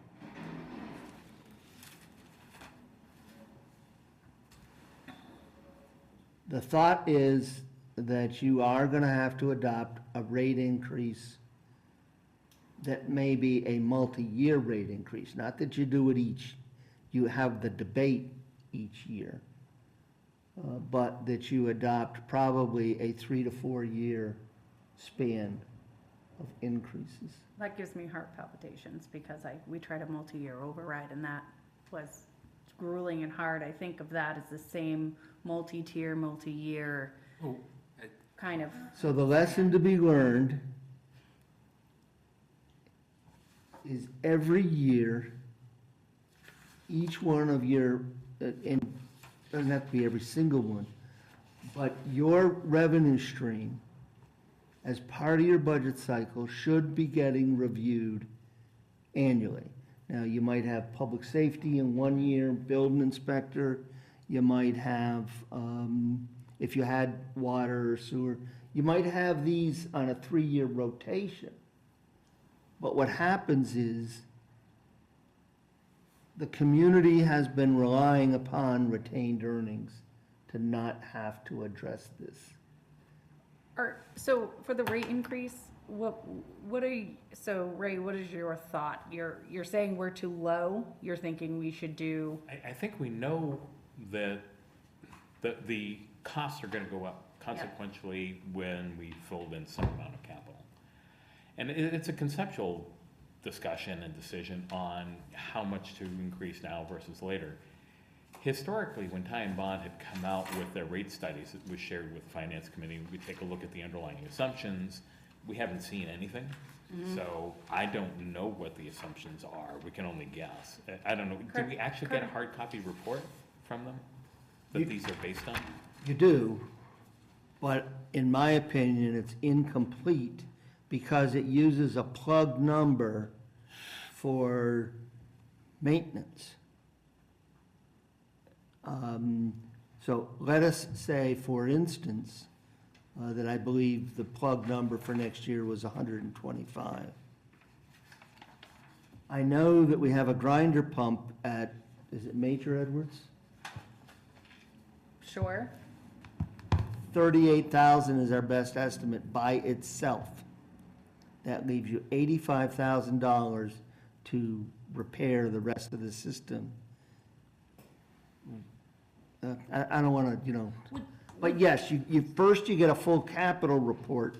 You project out what you need to do in order of priority, and you then use those numbers. And when I say capital, I'm talking about standard maintenance and then capital improvements. Then you build your rate study. Right, I understand that, but the Ty and Bond report usually presumes, or it'll put out its assumptions that if we go to this number, we can go 3 years without needing a rate increase, or 2 years, or 5 years, and we don't know what that assumption is yet.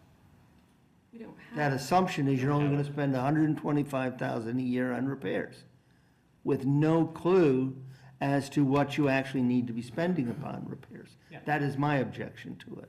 Oh, entirely, I 100% agree, and it's just a question of, when you look at the numbers, you can get a sense for the fault tolerance of their assumptions.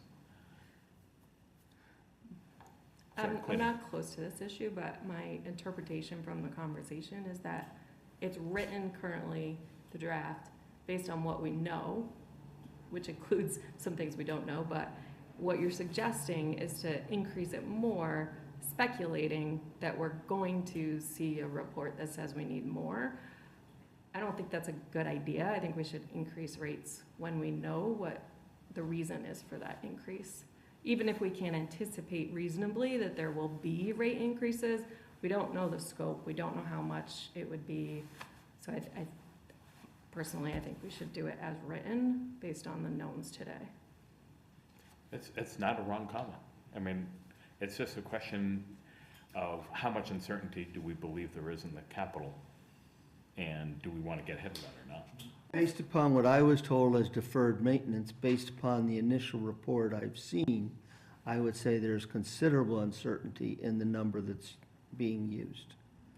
And I would say, I'm sorry. Oh, go ahead. And I would suggest, I wouldn't even have the faintest idea at this point of what the right number is, because I've got a page, for instance, that hasn't even been totaled yet.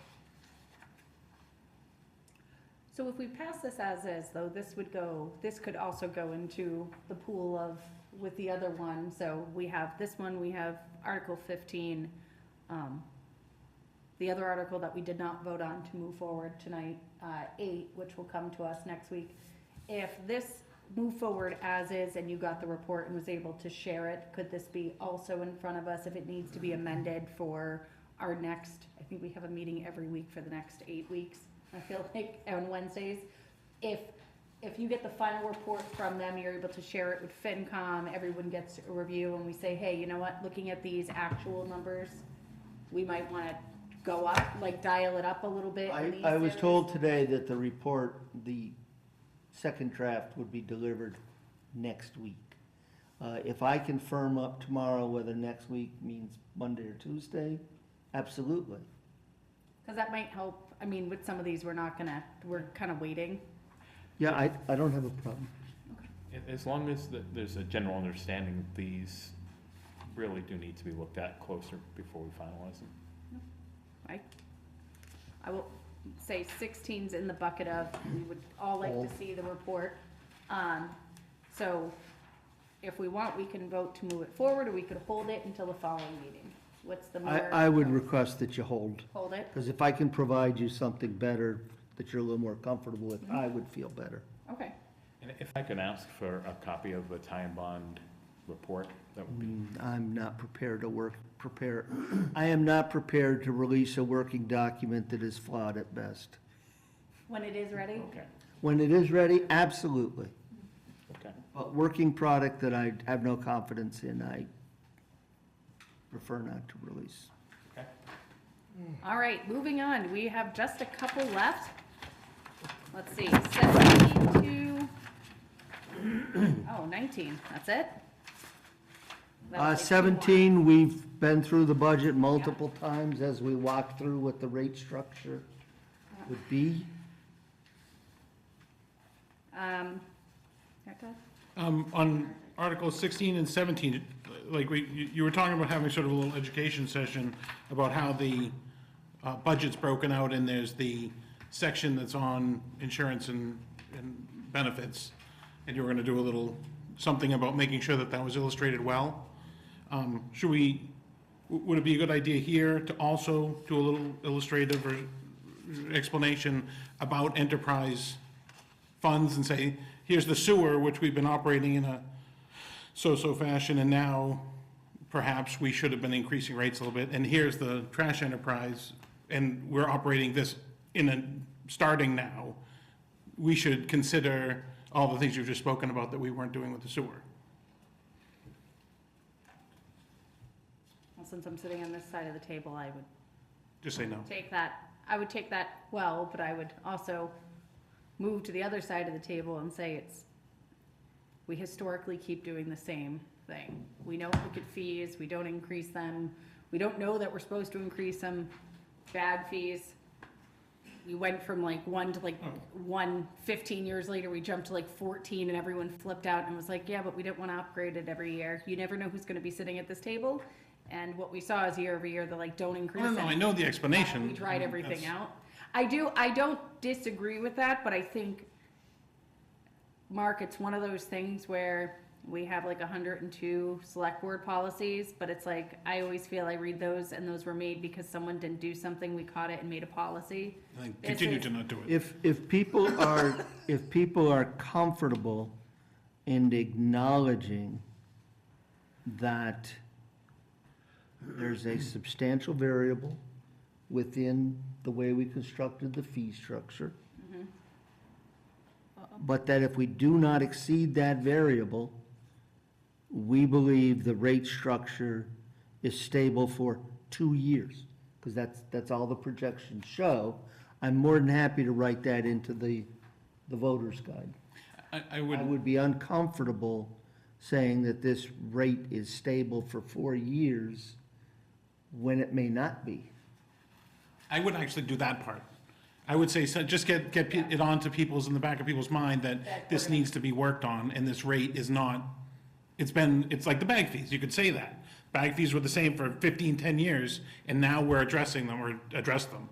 This is the sewer rate, it's been the same for however long it's been the same, now we're gonna have to think about it. I think that, and also a policy that says, now that I've learned 4 years into this, the number we did all these, we wanted to review select board policies, there should be a policy saying every year you're reviewing in this rotation these fees and forcing that conversation, and then let it be a select board vote, because if we had just kept up with even every 2 to 3 years, we would be very different.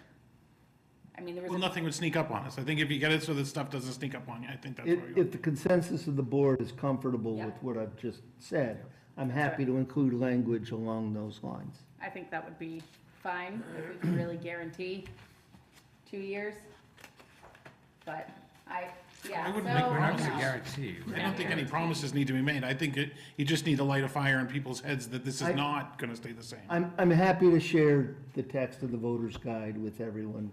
I will Okay. do my best to not pick fights with anyone out in Oh, the don't worry. The in the town meeting, they'll pick citizenry. a fight with you, you don't have That's to go fine, looking for that's been fights. through it before.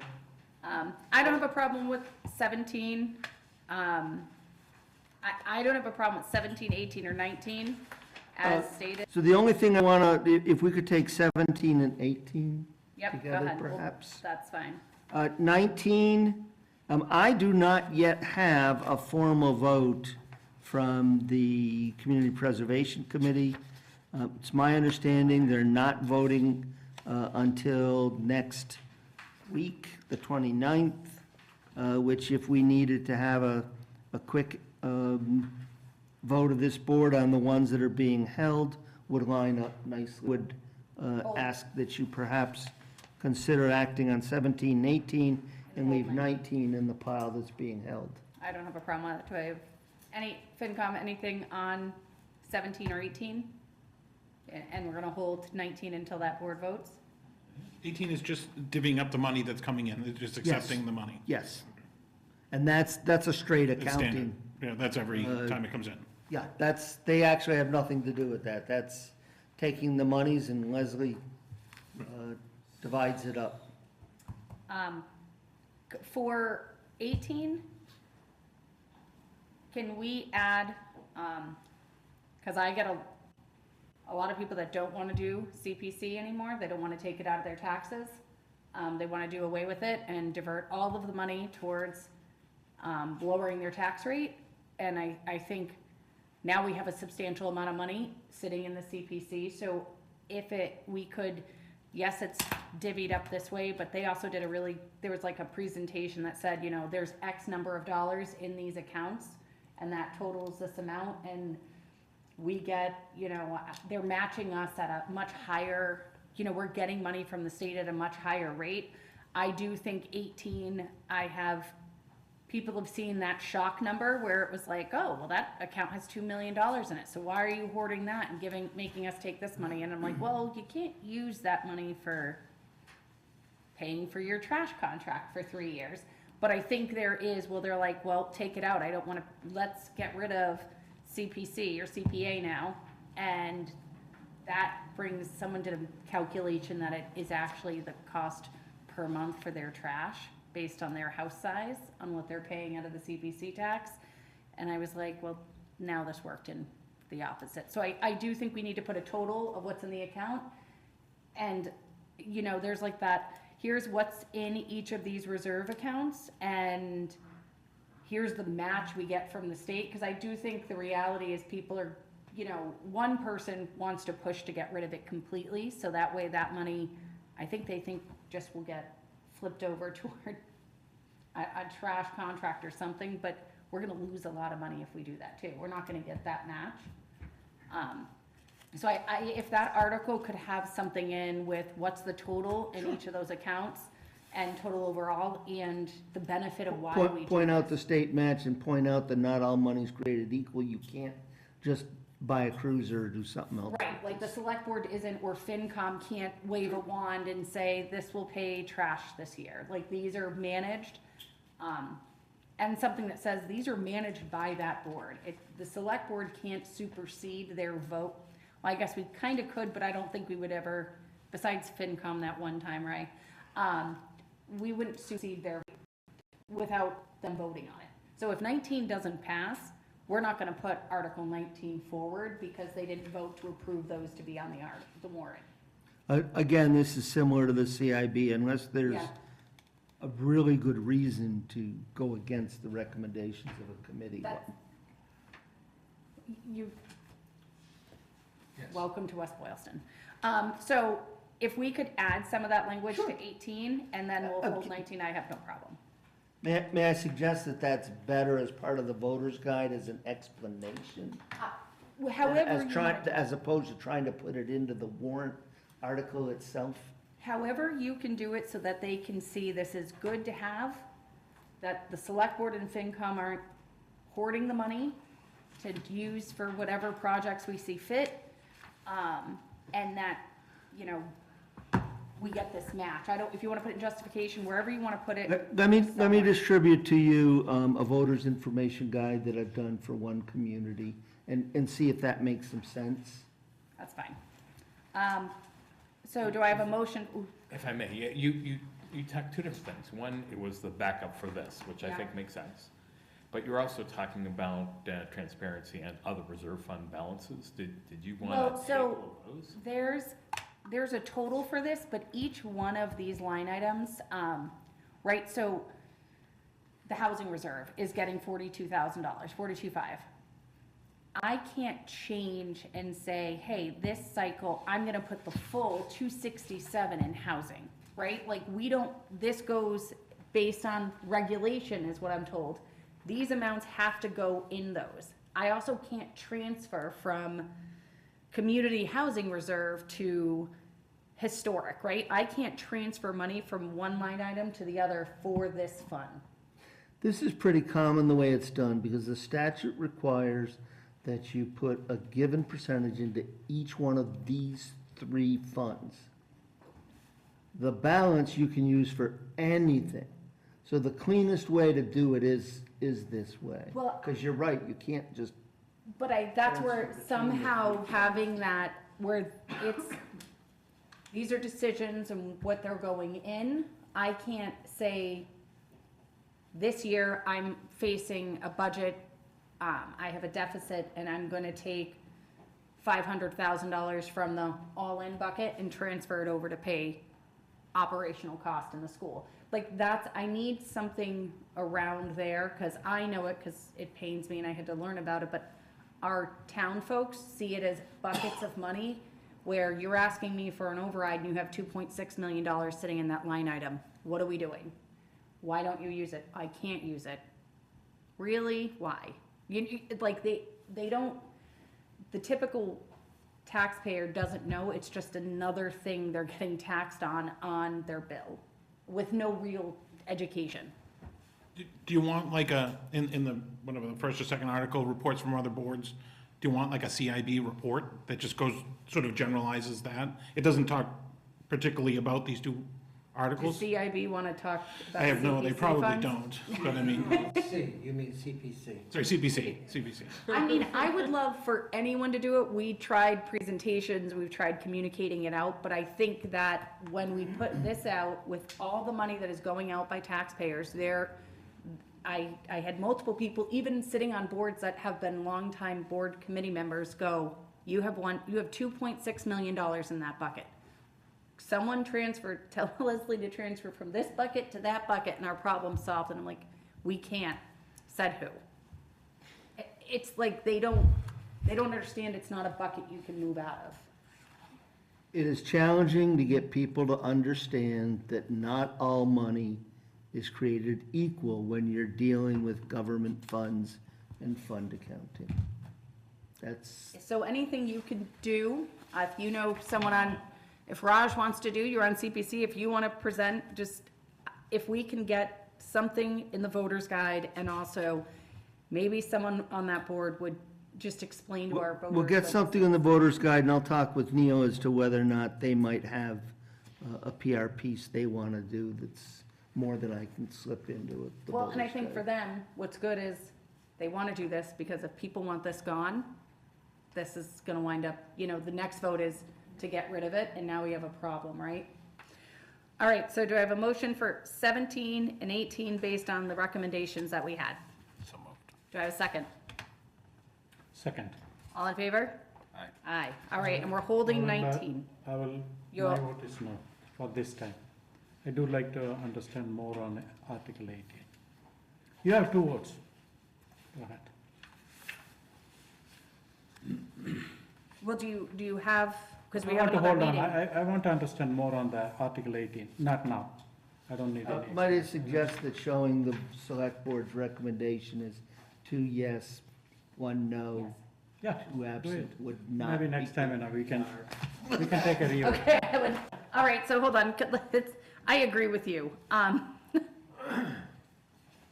So perhaps, Madam Chair, dealing with 17 and leaving 18 and 19 So on hold? we'll leave 18 and 19 on hold.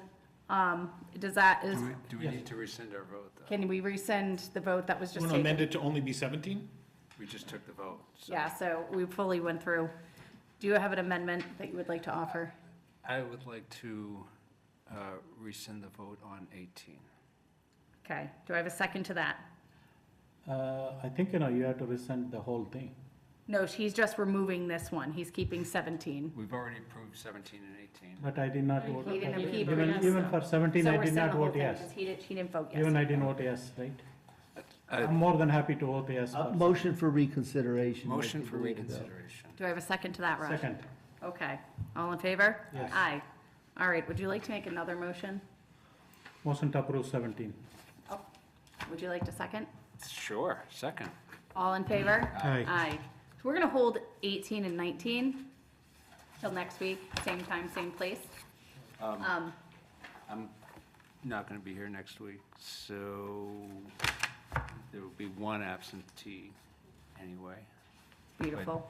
But let it show that I'm in support of the. So, I only have one other thing that will hurt FinCom, CIB, and us.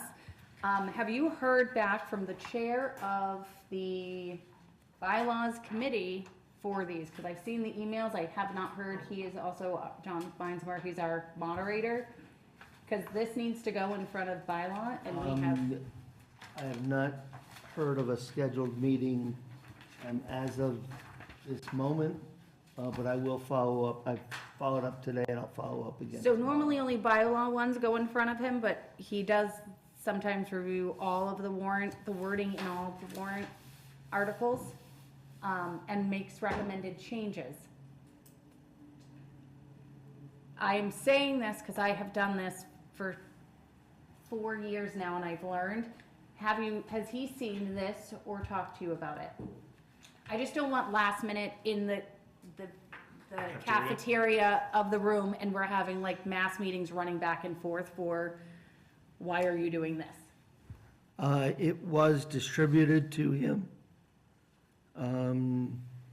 Okay, I try to distribute documents as widely as possible. I know this seems odd, I'm just mentioning it because this will be your first rodeo, and it gets fun over it. You have a moderator that suggests changes to warrant articles. Wording, he likes to review them. So maybe it's all changed, so I'm gonna leave it. And then I would just say, the only item I had left on here is for town meeting. Are we using clickers, or are we using cards? Do we have any information on overflow rooms and monitors and whatever else? You could just say no, I'm just, No chicken article, no overflow. There is a chicken. I can fix that. We've arranged for sound by Rich okay, to cover the main room and an overflow room if thought necessary. Clickers remain an open question. They're challenging when you're trying to do them with an overflow room. okay. We have asked, because there is money in the budget, whether or not the moderator wants the tech firm there for your semi-annual May meeting. Okay, We've advised them that there is no money in next year's budget to bring that support in. We are also advising folks, when we talk with them, that identifying how each individual clicker is voting is a problematic violation of privacy, because when the clickers are issued, it is recorded what number clicker is issued to what person. And so while it's unlikely, it is possible for someone to both ask for the record of who they were issued to and take a photo of the votes and hunt down the rascals. I still raise my hand and click. I think, we are not the first community using the clicker. No, you are not. Yeah, and it's widely accepted, and there are so many town meetings are doing. I don't know what this is all about. You'll have to discuss that with your moderator. Yes, thank you. I'm not the person that can give you good answers. So, do we know if he's, We do not yet know the answer to that question. okay, this will be fun. I'll see you guys all at town meeting. Go ahead. Do you want to Two run it? questions. On this warrant, the Art 19, I was just wondering if both articles have not been voted on, is that true? 18 and 19, they're being, 18 No, and no, 19 are in hold. 19, A and B, neither have been voted by CPC? I don't know the answer to Okay. that. I was hoping for A, I'm told, is pretty much a standing Yeah. thing that's come forward. Okay, but we don't know yet. I'll reach out to Neil again and see where Okay. they're at. On the, did you get I know I submitted, I don't know where it went about the Westland Circle Road acceptance. I mean, it's an issue. I don't know where you submitted, did you submit it to me?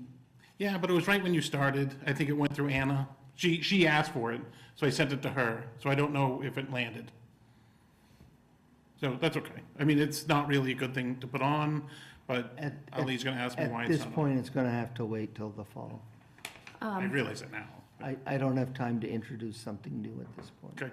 Does FinCom or CAB, you need to take any votes on anything? I just went through us and then I forgot. We do, but it's not cogent to the entire group. Okay. We can separate out. And I'm just gonna jump to meeting invitations since you're all here.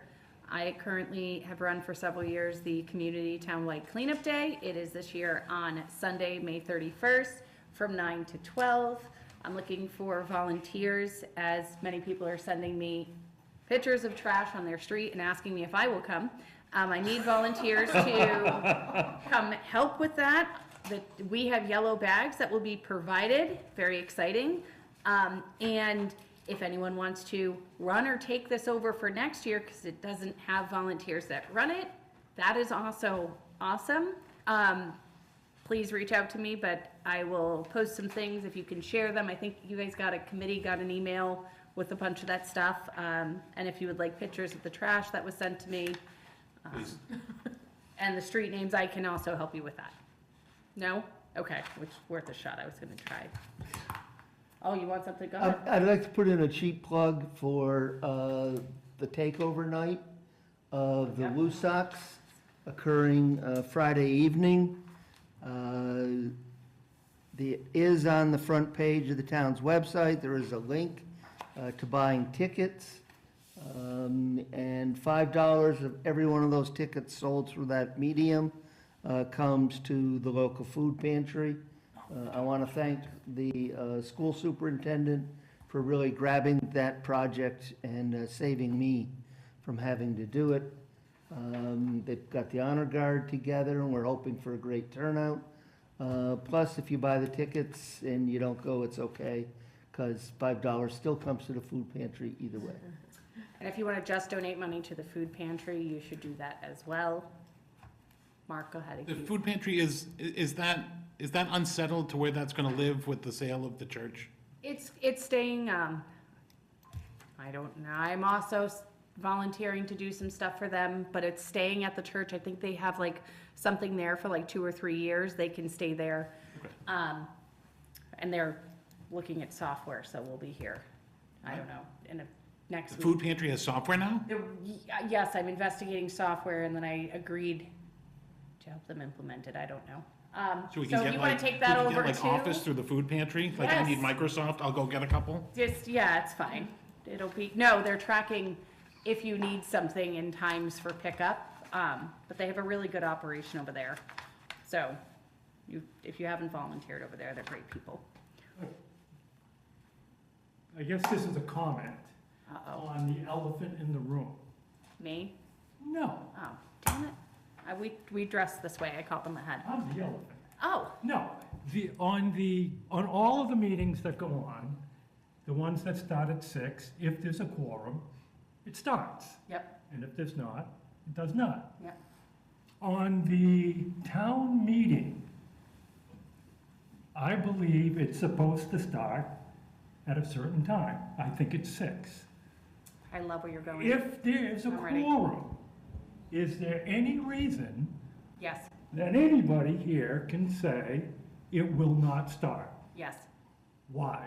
Because I have found out very hard that it is not the select board's meeting, and I have zero control or input to that meeting, and it is at the full discretion of our town moderator, who is in charge of the meeting. So if he does not want, if he wants to wait, which we've had happen, right? I think one of them was like an hour and a half. After the 100 has been hit, so we are told 100 has been hit, that is fully his decision. Okay. How do you change that? State law. Oh, I looked that up too, but I can't change it. moving on from that, I understand what you said. I don't like it, but I understand it. If it goes ridiculously late, which we have witnessed, is there any, I know where you're gonna go already, way to stop it? Can somebody make a motion to stop it and adjourn to another day? I tried, remember that chicken one? I do. Yep. I requested that after 3 hours, which I thought I had sat there for 6, after 3 hours, it would go, we'd have to go to another day. We, the select board, also do not control that, nor can there be a motion from the floor. Yep. And that is not. So the motion would be to adjourn. Then logistically, so we start the meeting, so it's hard enough to get 100 people. We start one day, then, we need to make another meeting and come back another meeting. Do we get a quorum or not? It's uncertainty, right? If you have only 1 article or 2 articles, who's going to come? I understand what you said, not good enough for me, nothing I can do about it. Thank you. Well, also, again, it's a moderator. So Part- we have nothing to stay on that. I think No, I understand. if we could minimize the repeat offenders that are saying the same things. Oh, my God. And someone did this during one of our last meetings, and I tried to write down how they were doing it, but they made a motion to move it forward to not accept comment. One of them got shut down by the moderator, and he said, no, there's a line, I'm gonna let all the people speak, and then call people up before. But then there was someone that was able to say, move articles around or motion a certain motion, and it got it moved. I do think in some cases, some of them are really easy. I almost want to reorder them like I do my agenda, right? The quick stuff that's easy up front, I do, and then I leave the hard stuff. I feel the same pain, like some of them are, Do you use a consent agenda? What does that mean? no. Apparently not. I just sit there trying not to give facial reactions under the light. The only thing I'd like to comment on with respect to this is you might want to recess for another evening. You would be well advised to reserve the room ahead of time. But I've worked with one town which literally reserves the gym for 4 nights in a row.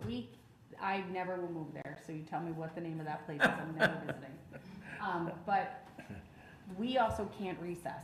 No, but we are the ones who reserve the room and make the arrangements. I don't even want to open that up, because we'll all be there 2 nights. Fair enough. You know we will. So I publicly apologize for bringing it up. I learned this after my first meeting when I was like, we could move through this, and I was told, no, that's not your meeting. But feel free to give any complaints during that meeting or feedback. Critical feedback's very good. Okay. What So else we we have some got? items being held, which hopefully the Yep. select board can deal with relatively quickly. And then I can go through all of the articles with the finance committee and get your votes at that time, if that's agreeable with you. Sure. You know what it is, our meeting? This one, and I'd like to make a motion to adjourn. All in favor? Aye. You motion Did we to even, adjourn? did we even start No, our you meeting? have to close your meeting though? I have a vote I have to take. Oh, We have minutes from our. all right. This meeting is adjourned. Thank you.